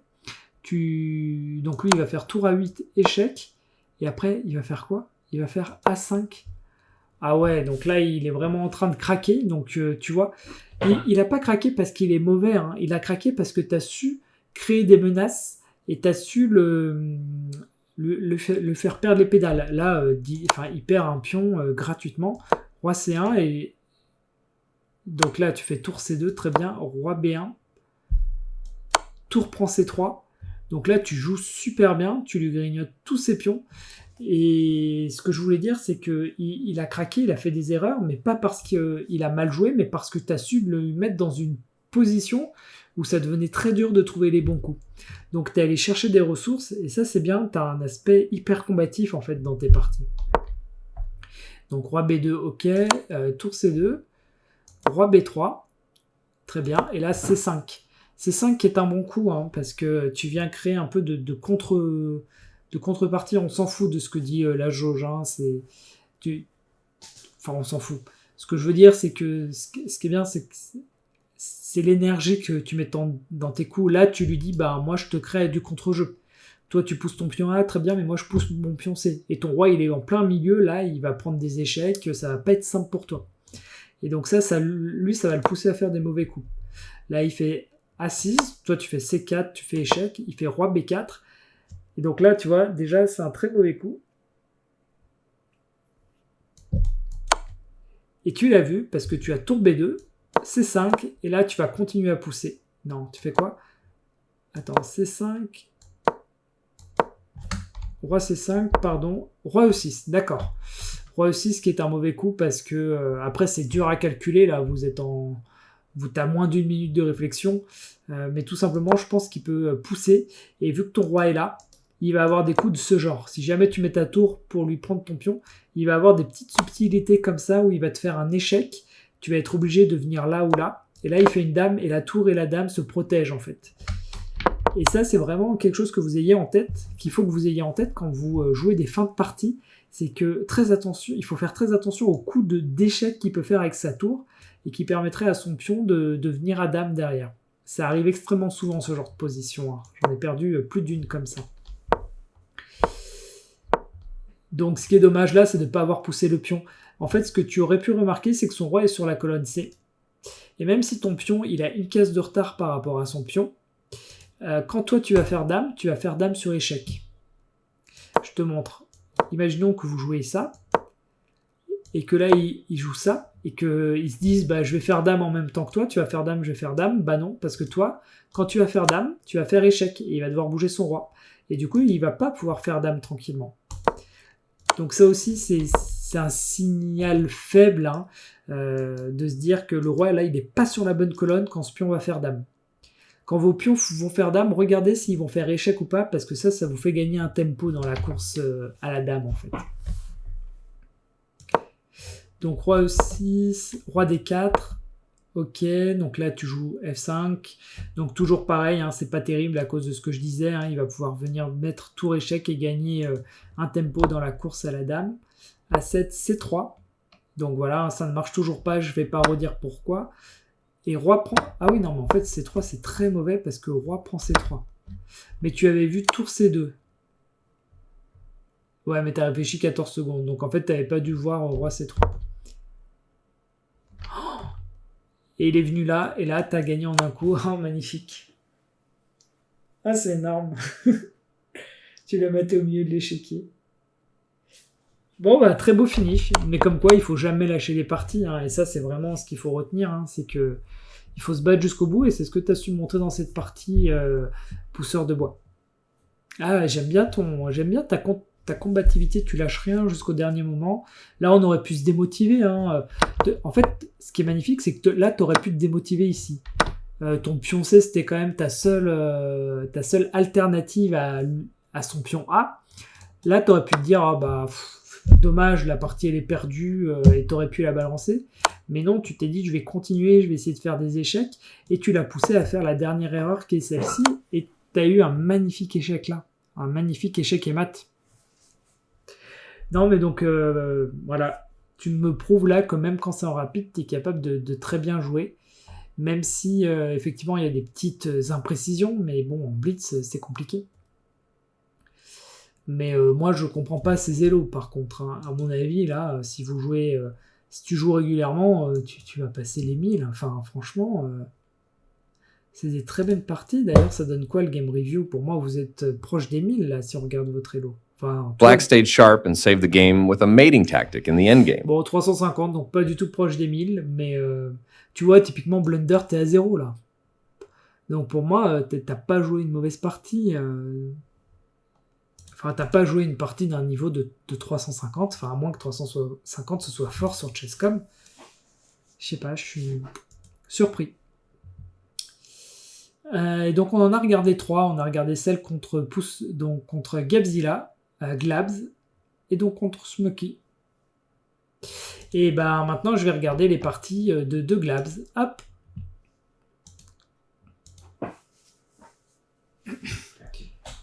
Glabs. Tac. Ok, donc Glabs, il a joué. Tac, tac, tac. Allez, je vais regarder. La série du 23 juillet, elle est pas terrible. J'ai pas forcément envie de regarder des parties où il perd. Donc on va regarder la série du 22, là. Les 3 dernières du 22. Hop. Ça joue sérieux, là. 809 Elo, ça pèse, hein. Ça pèse. Donc Glabs avec les blancs qui jouent D4. Ouh là là. D4. Tu joues D4, toi? Je te voyais plus sur du E5, du E4. Donc D4, D5, très bien. C4, cavalier F6. Donc il s'appelle Blobfish, son adversaire. Cavalier F6, E3. Ok, donc c'est encore un système. Pourquoi pas? Pourquoi pas? Après, on peut développer des pièces aussi. On a le droit. On peut ne pas que pousser des pions, mais bon, ok. Fou F5 qui attaque, qui développe des pièces côté noir. Donc, je connais pas bien cette ouverture. Je sais même pas si c'est une ouverture qui se joue, mais bon, pour l'instant, rien à dire, si ce n'est qu'il faut développer des pièces avec les blancs, mais Glabs, il m'a entendu et c'est ce qu'il fait. Caillé C3, E6 pour protéger le pion D5. Fou D3 qui attaque le fou et qui donc développe un fou. Si fou reprend, dame reprend, on a une dame bien placée, ça ne nous dérange pas. Donc là, c'est ce qui se passe. Mais on est OK avec les blancs. C6 qui permet de protéger le pion D5, mais qui prend malheureusement cette case à ce cavalier. Donc là, on est dans la semi-slave. On a transposé dans une semi-slave. Donc c'est une ouverture là, pour le coup, qui devient très jouée. L'important pour Glabs, ça va être de développer ses pièces, et c'est ce qu'il fait, donc c'est très bien comme ça. Les noirs développent également leurs pièces, créent une sorte de forteresse. C'est une position qui est très difficile à casser avec les blancs, hein, parce que là on voit bien qu'on protège énormément le centre. On met nos pièces plutôt chez nous, ce qui fait qu'elles sont difficilement attaquables. Ce cavalier est protégé par celui-là, le fou va probablement venir là ou va venir là, il va y avoir le roc. Donc c'est une ouverture qui est très solide avec les noirs et j'ai hâte de voir comment Glabs va réussir à la percer. Donc roc de la part de Glabs et là fou E7. Donc c'est ce qu'on a dit, hein, les noirs préparent le roc et jouent vraiment en mode tortue, quoi, un carapace de tortue. E4, donc Glabs, il passe à l'attaque. Il attaque le centre noir, donc c'est intéressant E4, c'est un bon coup. Roc, et ensuite E5. Donc là, Glabs se dit, plutôt que de tout exploser au centre et de laisser les noirs avec un pion au centre et finalement une position pas trop mal, je vais prendre de l'espace. J'attaque le cavalier. Et c'est une bonne idée. C'est une bonne idée. Les noirs font cavalier E4, donc c'est une erreur. Hein. C'est une erreur, on le voit rapidement, parce que, comme je disais, la case E4 est attaquée 2 fois par les blancs et n'est protégée qu'une fois par les noirs. Donc ça ne fonctionne pas. Donc cavalier prend E4, dé prend E4, dame prend E4. Et là, les noirs ont déjà gagné un pion. Donc c'est bien, Glabs, tu es resté concentré et tu n'as pas laissé passer pour l'instant ta première opportunité de prendre l'avantage. A6, qui ne sert pas à grand chose. Je pense que l'adversaire de Mathieu a pris un coup et joue n'importe quoi. A6, peut-être pour pousser B5, mais bon, c'est pas hyper actif. En même temps, les noirs, ils ont une position qui est pourrie, parce que vu que Glabs a poussé son pion, il a pris énormément d'espace. Je ne saurais pas quoi jouer à la place des noirs. Donc là, G3, coup qui me convainc pas trop. Pourquoi G3 ? Ouais, G3, je sais pas trop pourquoi. Peut-être que l'objectif, c'est d'enlever le cavalier et de faire F4, F5 et de venir défoncer les blancs. Les noirs, ça m'étonnerait pas que Glabs ait ce genre de plan en tête. Après, c'est peut-être un peu lent. B5, donc c'est ce qu'on se disait, hein, les noirs ils veulent juste prendre de l'espace sur l'aile noire et c'est pas si bête, ils veulent essayer de réagir. Et Glabs qui pousse H4. Donc je me dis que G3 c'était pour protéger H4, mais bon c'était pas forcément utile. H4 aurait pu être joué dès le départ parce qu'il est protégé 2 fois et il est attaqué 2 fois. Donc ça faut vraiment que vous vous entraîniez à voir le nombre de fois où une case est tenue par l'un et par l'autre. Glabs t'aurais pu gagner, je pense, un temps. Hein. T'aurais pu faire G4, H4 tout de suite. H6. Et là, G4. Donc là, c'est exactement ce que je dis. C'est que là, tu vois, t'es au 15e coup. Et t'as cette position-là. Si t'avais fait ça tout de suite, imaginons qu'il fasse ça. Tu vois, là, t'es exactement la même position que tout à l'heure. Sauf que tu l'as fait au 14e coup. Donc le fait d'avoir joué G3, ça t'a fait perdre un temps. Bon. Pas grave, hein, mais... Hop. Donc là, G4. Et donc G4, en plus, oui, j'avais même pas vu, mais est une erreur à cause de fou prend H4. Parce que ton pion n'est plus protégé par ta dame. Alors je dis que c'est une erreur, mais l'ordi dit que c'est pas une erreur. Enfin, l'ordi dit que c'est une erreur d'avoir fait fou prend H4. On va essayer de voir pourquoi. Si tu reprends, la dame reprend. Ouais, donc ça... Ah oui, mais là, il y a un pion qui est en prise. D'accord, donc en fait, c'est que toi, tu pourrais aller prendre ce pion-là. Ah oui, d'accord. Tu pourrais aller prendre ce pion-là et tu menacerais cavalier prend H4. Si dame prend H4, là, tu pourrais prendre le cavalier qui est là. Ok. Bon, c'est un peu complexe, mais c'est ce qui... Donc toi, t'as pris. Ouais, je pense qu'il aurait mieux valu prendre le pion ici. Hein. Je pense que c'était ce qu'attendait l'ordi. Ah non, pas nécessairement. Bon, c'est pas mauvais, mais il y a un truc que je vois pas. Qu'est-ce que je vois pas ici ?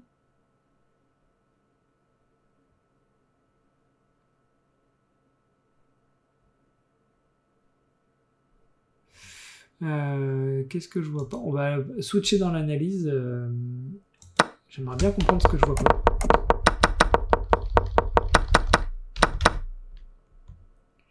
C'est quoi ? C'est roi G2 le coup ici ? Roi G2, ok, d'accord. Roi G2 qui oblige au fou de revenir parce qu'il y a quand même des menaces de venir avec la tour. Mais même si le fou revient, en fait, à mon avis, tu menaces tour H1 et là, tu as une attaque qui est énorme avec le fou qui va pouvoir venir se saquer ici ou même ce pion qui va pouvoir pousser. En fait, tu as 1, 2, 3, 4 pièces qui attaquent son roc et à peu près 0 qui le défendent. Donc ok, c'est hyper dur à voir, c'est pour ça que je le trouvais pas, mais c'est vraiment stratégique là, de se dire, il prend ce pion qui est sur une colonne, qui peut faire très mal au roc, et donc comment est-ce que je profite de cette colonne? Eh ben je monte mon roi pour laisser coulisser ma tour.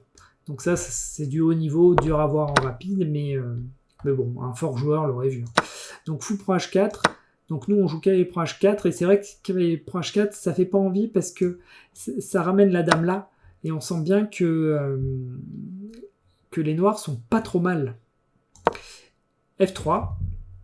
Alors F3, ça donne déjà la nulle aux noirs, s'ils la veulent. Hein, ils ont un échec perpétuel ici.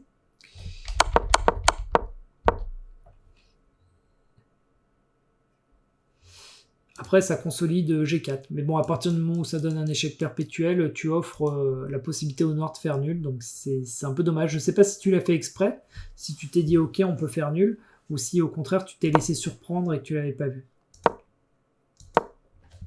Attends, mais j'ai fait n'importe quoi. F3, ah oui, non, F3, et là il s'est dit, ouais, donc là, bon, il t'aide, il est sympa. Il est revenu là parce que il a eu peur de toi, peut-être. Mais en tout cas, maintenant, tu te retrouves avec une position qui est très active et tu vas peut-être même monter ta tour, ce que tu fais. Et donc là, tu vas pouvoir soit venir soutenir tes pions, soit venir prendre cette magnifique colonne ici qui est semi-ouverte et qui va peut-être rapidement devenir ouverte avec des petits sacrifices. J'ai hâte de voir comment tu mènes la suite de la partie. Donc là, il prend ton pion C4, mais on s'en contre-fout totalement parce que nous, on va lui buter son roi, en fait. Donc tour H2, et là, je reconnais mon Glabs, bien joué, bravo, tu vas lui défoncer son roc. F5, F5, j'imagine que... Ah non, donc F5, tu avais la prise. Le problème de la prise en passant, c'est que lui, il ramène son cavalier, et là, il aurait été quand même... Ouais, bon, il aurait ramené son cavalier, mais tu aurais pu prendre le pion, faire échec, et continuer un peu ton attaque. Là, ça devient compliqué, la position. Hein. Donc toi, tu as fait G prend, E prend, et après, tu as fait Dame F4. Ouais, Dame F4, tu mets ta dame devant le fou, donc tu perds un peu les idées où tu sacrifies le fou là. Je suis pas hyper fan. Mais je vois pas forcément ce que moi j'aurais joué. Bah, je serais peut-être allé prendre le pion là, en fait. Hein. Peut-être. Là, prendre le pion là, c'est pas mal parce que tu menaces de prendre là. Des fois, il faut savoir, quand on fait une attaque, il faut savoir se rendre compte de quand est-ce qu'on va plus pouvoir mater le roi. Là, pour moi, t'es plus trop dans une position où tu pourras mater le roi. Donc peut-être que maintenant, il faut grignoter les pions que tu avais volontairement laissés de côté pour pouvoir mener ton attaque. Donc toi, tu as préféré faire Dame F4. Bon, j'aime pas trop, mais c'est pas forcément un mauvais coup. Donc lui, là, il en a marre, il veut échanger. Il craque ton adversaire. Il a peur de toi et il se dit on va échanger les dames. Donc ce qui se passe, sauf que ça perd un pion. Donc c'était pas un très bon coup ce qu'il a fait. Et là, c'est comme je disais tout à l'heure à Pousseur de Bois, tu as su créer de par ton agressivité des erreurs de la part de ton adversaire. Et c'est vrai que c'est important d'être agressif quand on joue aux échecs pour ça, parce que si on n'est pas agressif dans une partie, notre adversaire il n'est pas poussé à faire d'erreurs. Et des fois il en fait pas du tout. Un adversaire qui n'est pas agressé peut jouer comme un grand maître en fait, quasiment, entre guillemets, hein, j'exagère, mais il faut provoquer les erreurs de l'adversaire. Et on les provoque en lui mettant la pression. Donc G6, tour D1. Tour D1 qui protège ce pion. Bon là de toute façon vous êtes un peu en mode finale effectivement, hein, mais il faudra essayer à un moment dans la partie de regrignoter ces deux pions qui sont faibles. T'as une très belle structure, t'as une meilleure structure de lui, hein, ce qui explique la jauge, malgré le fait qu'il n'y ait pas de pion de plus. T'as une meilleure structure parce que lui il a 1, 2, 3 pions qui sont faibles, qui peuvent pas se protéger, et en plus il a un pion arriéré ici. Alors que toi t'as plutôt des pions forts, deux pions là qui n'ont pas encore démarré mais qui peuvent se protéger l'un l'autre. Et tu as ce pion qui est un peu arriéré, mais qui ne peut pas être attaqué là, hein, parce qu'il n'est pas sur une colonne semi-ouverte. Donc là, la finale, elle est quand même très avantageuse pour toi.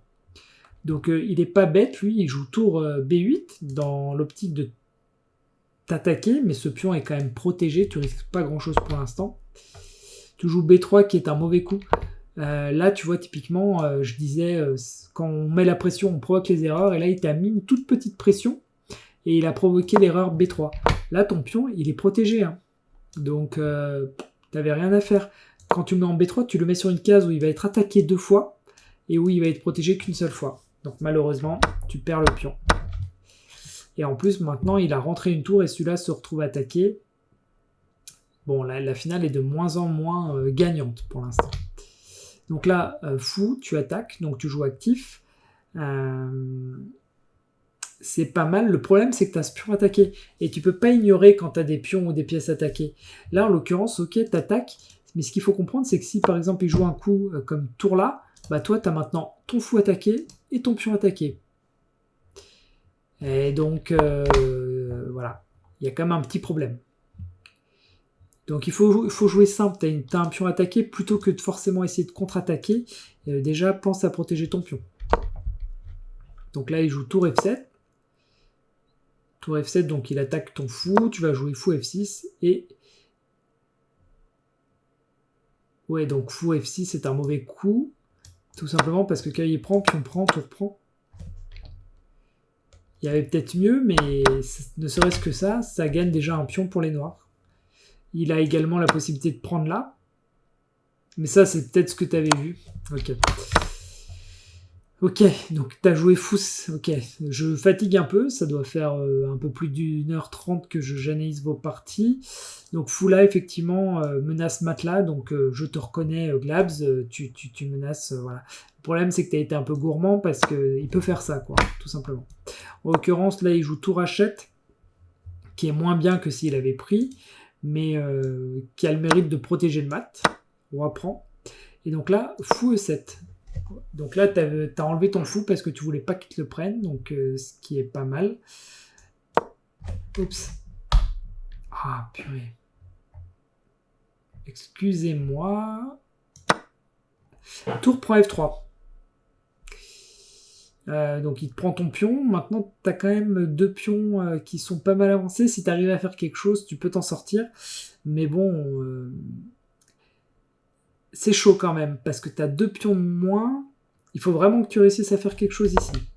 Donc là, tu pousses, ce qui est pas mal. Hein. À un moment, il faut y aller. Hein. Tu pousses, tu attaques son cavalier, tu vas l'obliger à rejouer son cavalier. Tu vas jouer donc ton roi pour attaquer sa tour. Moi, j'aurais, à ta place, préféré essayer de continuer à avancer en attaquant son cavalier. J'enlève mon fou de devant mon pion, donc je peux pousser mon pion.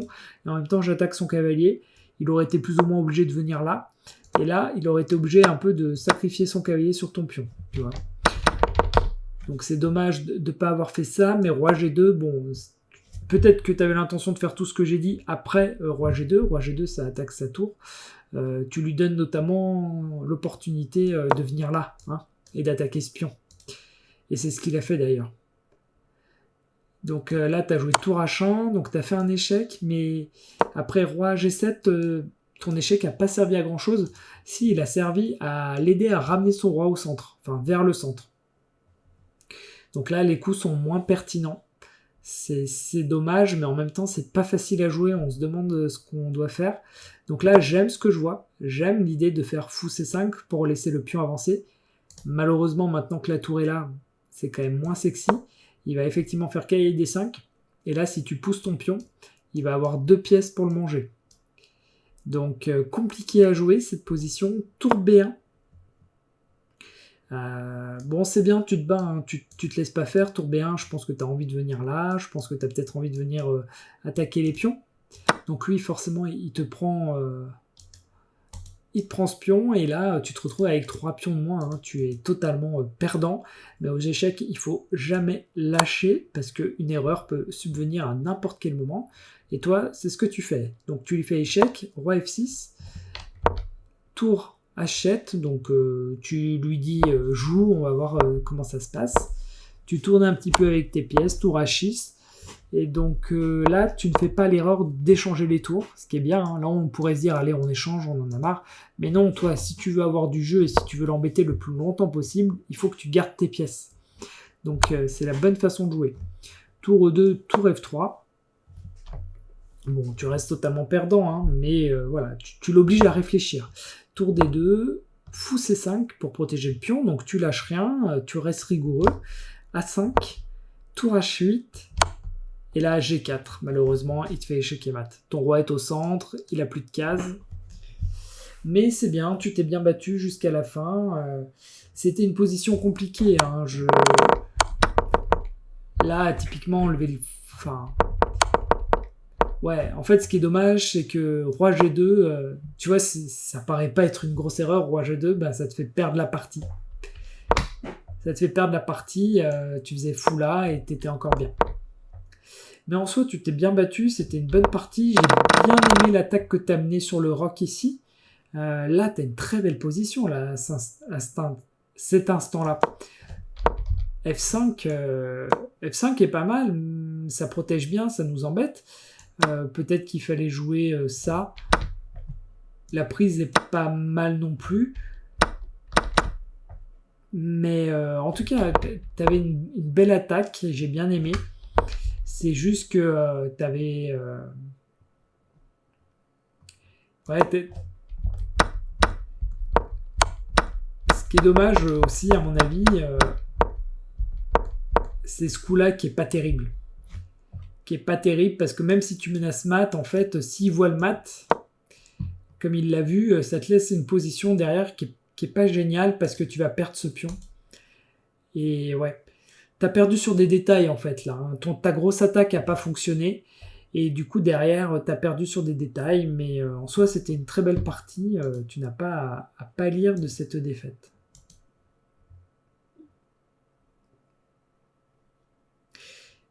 Hop, on va regarder celle-ci maintenant. Partie plus rapide, donc on y va, game review. Comme ça on aura les coups de l'ordi. Donc Black had a nice win there. Cette partie... Ah non, je voulais pas faire game review, je voulais faire analyse, pardon.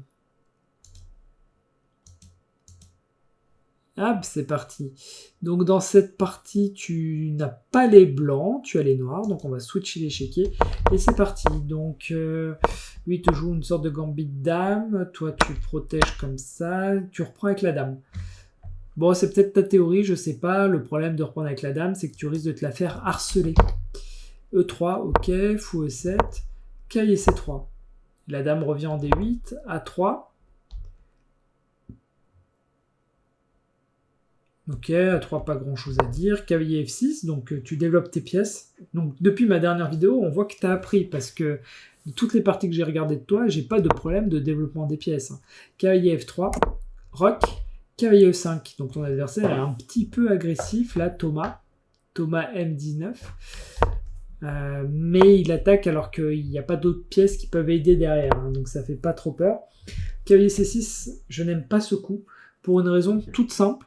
C'est que s'il prend le cavalier et que tu reprends du pion, tu te retrouves dans une position où tu as une structure de pion faible. Donc les structures de pion, c'est un peu avancé, hein, c'est pas ce qu'on explique tout de suite aux débutants, mais toi maintenant, il faut que tu fasses attention à ça. C'est pas acceptable de se retrouver dans une position comme ça, tout simplement parce qu'en plus, lui, la colonne C, elle est ouverte. Donc imagine qu'il passe fou, qu'il passe cavalier et qu'il mette une tour là. Tu vois ? Tu vas te retrouver à devoir protéger tes pions. Lui, il va pouvoir te mettre de la pression. Donc, attention à ça. Bon, en tout cas, il ne te prend pas. Lui, il te fait fou D3. Donc, toi, tu prends pour le coup. Je pense que c'est un bon coup. D prend. Et donc, toi, tu vas... Attends, B6. Mais pourquoi tu joues B6 ? C'est quoi ce coup B6, Glabs? Hein? C'est quoi cette partie? B6, pourquoi il te prend pas? Il gagne une pièce. Ah, mais... Il a pas réfléchi, j'imagine. Ah, mais attends, c'est une partie en... Là, il a 9 minutes 27. Il l'a joué en 3 secondes. Bon, allez, je vais pas trop me prendre la tête, c'est un peu tard en France, mais oui, en gros, il prenait le pion, il avait une pièce de plus. Là, il a décidé de faire ça, mais je comprends pas du tout pourquoi, parce que tu peux reprendre. Alors peut-être que ce qui s'est passé, c'est qu'il pensait que tu allais bien jouer, c'est-à-dire qu'il pensait que tu allais faire ça, Et là, dans ce genre de position, il y a un sacrifice qu'il faut connaître quand le pion est là et que le fou tape là-dessus. Il y a un sacrifice qu'il faut connaître, c'est fou prend hachette.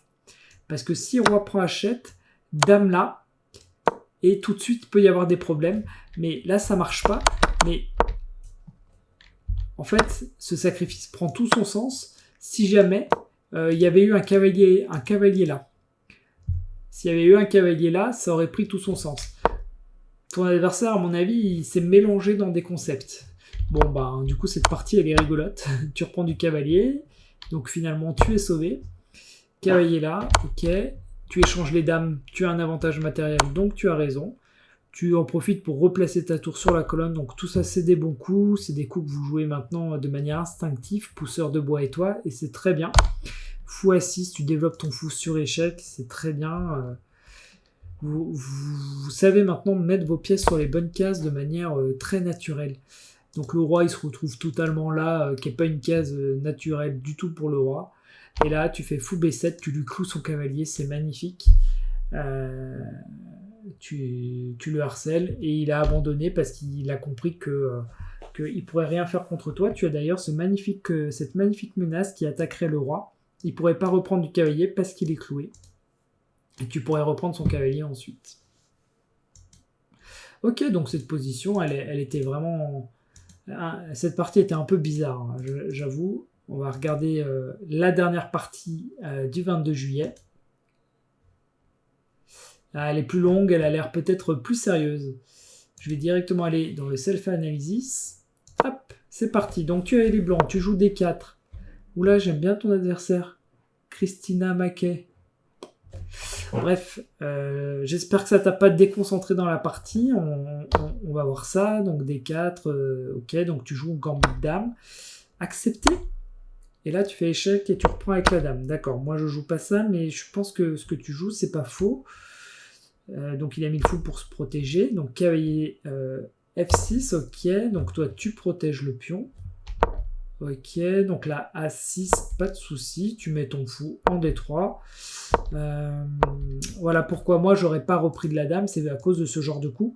En fait, de manière générale, quand on sort la dame trop tôt dans l'ouverture, après, on se la fait attaquer. Et du coup, notre adversaire, il gagne des temps en attaquant la dame. Donc, dame B3. Donc, attention maintenant pour lui, parce que son fou est attaqué 2 fois. Et donc là, il joue E6. Donc il a fait une erreur ton adversaire et tu n'as pas laissé passer cette erreur. Félicitations. Vous voyez quand même, je tiens à le dire, si vous reprenez toute la vidéo de la soirée, le nombre de fois où il y a eu une perte de pion sur des trucs comme ça, où en fait une pièce est attaquée 2 fois et elle est protégée qu'une fois par un pion, et où en fait en faisant les échanges, on se retrouve avec un pion d'avance. Là je trouve qu'on a vu beaucoup de parties où il y a eu ce thème-là en particulier. Donc voilà, essayez de bien toujours calculer le nombre de pièces qui attaquent une case, le nombre de pièces qui défendent, parce qu'il y a souvent de grosses opportunités à se faire là-dessus. J'ai l'impression qu'à votre niveau, c'est ce qu'on regarde le moins. C'est ce à quoi on fait le moins attention. C6 qui attaque la dame, mais qui est une grave erreur. Ton adversaire, il est en roue libre. Tu peux effectivement prendre là. Et donc, toi, tu vois tout, tu laisses rien passer. C'est très bien. Cavalier BD7 qui protège. Et dame prend C6. Dame prend C6 qui est vraiment pas aimé par la barre et ça m'étonne pas. En fait, il a ce petit coup là. T'as été un peu trop gourmand, t'as eu un peu trop faim. Aux échecs, je le rappelle, et malheureusement, je te l'avais pas dit heureusement, je te l'avais pas dit jusqu'à maintenant, mais je te le redis, il faut pas oublier de développer les pièces. Là aujourd'hui, à ce moment-là, tu te retrouves avec la dame qui se fait harceler, comme je l'ai dit, parce que c'est ta seule pièce de développer et tu l'as développée tout au début. Et maintenant, elle se fait harceler par cette tour et dès que tu vas enlever ta dame, il va pouvoir prendre ton fou qui n'a pas été développé, ton roi qui est encore au centre de l'échiquier. Et donc, ouais, c'est un peu le risque. En fait, c'est un piège qui arrive dans beaucoup d'ouvertures. Quand la dame part manger des pions par là, il faut faire très attention au coup de défense de l'adversaire parce que c'est assez thématique. On peut se retrouver contre-attaqué Et la dame peut se retrouver soit coincée, mais là en l'occurrence elle n'est pas coincée, mais elle peut se retrouver attaquée et ça peut avoir de grosses conséquences derrière. Donc quand vous voyez que votre dame elle commence à se balader dans le camp adverse et qu'elle commence à prendre des pions et qu'elle est toute seule dans le camp adverse, faites attention, vous pouvez soit vous la faire bloquer, soit vous la faire attaquer et avec des conséquences pas très agréables derrière. Bon, en l'occurrence, lui, il a préféré faire fou B4, ce qui nous arrange parce que j'imagine que tu avais fou D2 et maintenant, il n'y a plus le coup de tour là qui prendrait le fou derrière. Donc, c'est très bien. Il fait fou prend et toi, tu as fait cavalier prend D2. C'est magique. Ton adversaire t'aide à te développer. Ton adversaire, il s'est dit, t'es pas capable de te développer tout seul, je vais t'aider, je vais t'échanger des pièces et je vais faire en sorte que tu finisses développé. Et donc là, c'est magnifique, il joue le tour C8 une fois que le tour C8 ne sert plus à rien. Et donc là, tu joues Dame F3. Dame F3 qui est pas mal, c'est juste que si tu avais fait ça, par exemple, ça aurait pu être intéressant. Pourquoi ? Parce que là, tu serais venu tenir la case F8 et ça l'aurait un peu embêté pour roquer. Et ça, c'est peut-être des choses que vous pouvez commencer à regarder à votre niveau. C'est comment est-ce que j'embête mon adversaire. Vous pouvez l'embêter en lui mangeant des pions, des pièces, d'accord ? Mais vous pouvez aussi l'embêter en l'empêchant de roquer. Et quand vous en avez l'opportunité, il faut essayer de l'empêcher de roquer. Après, Dame F3 est pas un mauvais coup.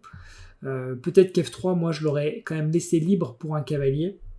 Mais bon, voilà. Dame F3 est pas un mauvais coup. Tour C2.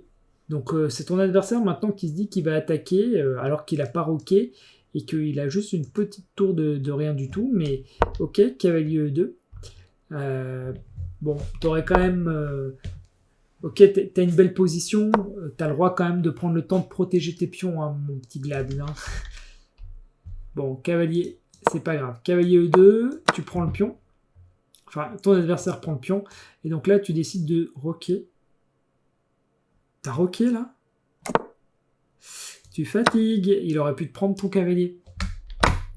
Ah, c'est dommage parce que tu t'en es pas trop mal sorti, mais je pense que tu regardais trop la photo de profil de ton adversaire là. Là, il t'a pris le cavalier en B2, c'est quand même... Enfin... Non, attends, pardon. Qu'est-ce qui s'est passé ? Ah, il a roqué, d'accord. Bon, bah, tu peux continuer à regarder sa photo de profil. A priori, lui, il en a rien à faire. Hein. Donc, tour. Donc, après, t'as fait quoi ? Cavalier F4. Donc, tu relaisses le cavalier. Et cette fois-ci, il te le prend. Bon, bah, en même temps, tu auras cherché. Tour AB1. Tour AB1, mais pourquoi ? Tu lui laisses le pion A2 ?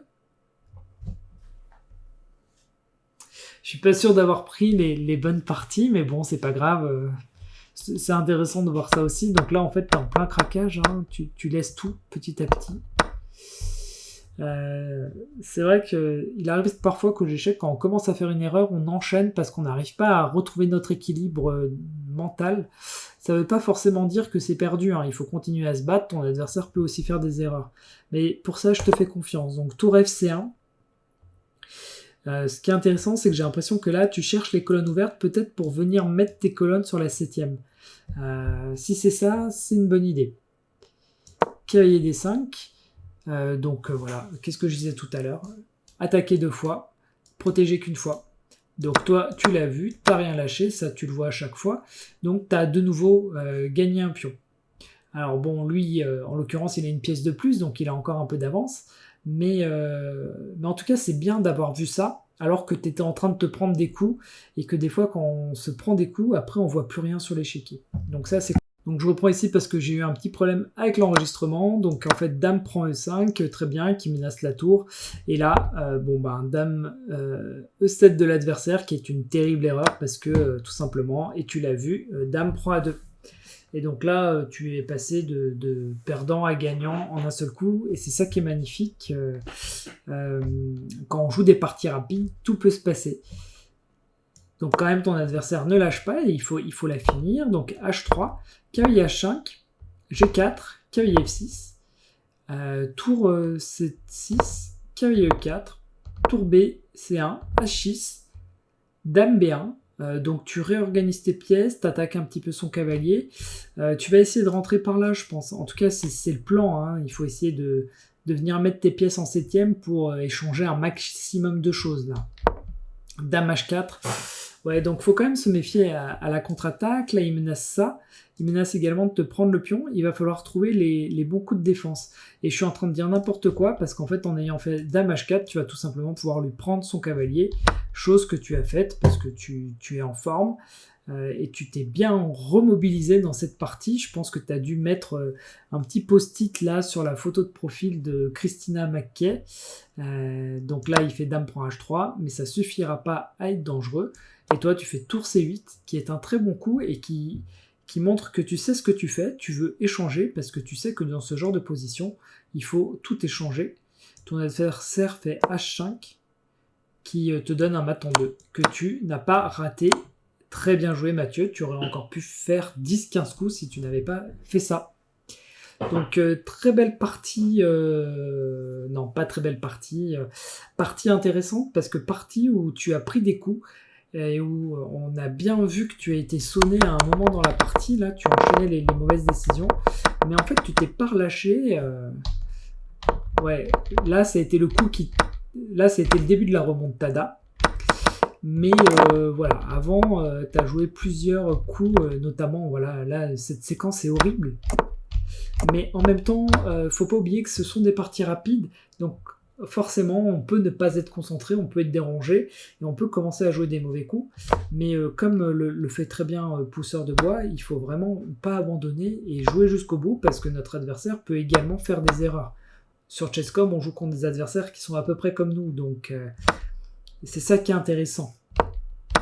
Et donc là, je trouve que tu es tout d'un coup devenu extrêmement précis. Donc voilà, je crois que ça fait 2 heures que je tourne des vidéos, enfin que je fais des parties d'échecs. Donc je vais m'arrêter là, mais c'était bien sympa. Pousseur de Bois et Glabs, vous avez vraiment progressé. Maintenant, je pense que la suite de la progression, ça va être de faire peut-être moins d'erreurs et peut-être de pousser un peu plus la compréhension du jeu, notamment avec les structures de pions et savoir quand est-ce qu'il faut s'arrêter d'attaquer ou au contraire quand est-ce qu'il faut y aller. Et Gabi Gabo, même si tu débutes, on va dire, enfin en tout cas sur le site, je trouve qu'il y avait quand même un peu de profondeur dans ton jeu. Donc à mon avis, quand tu feras moins d'erreurs d'inattention, on va dire, tu vas vite progresser. Donc voilà les amis, j'espère que vous avez apprécié. Puis je pense que j'en referai d'autres. Donc suivez-moi, abonnez-vous, prenez un abonnement. Allez, ciao.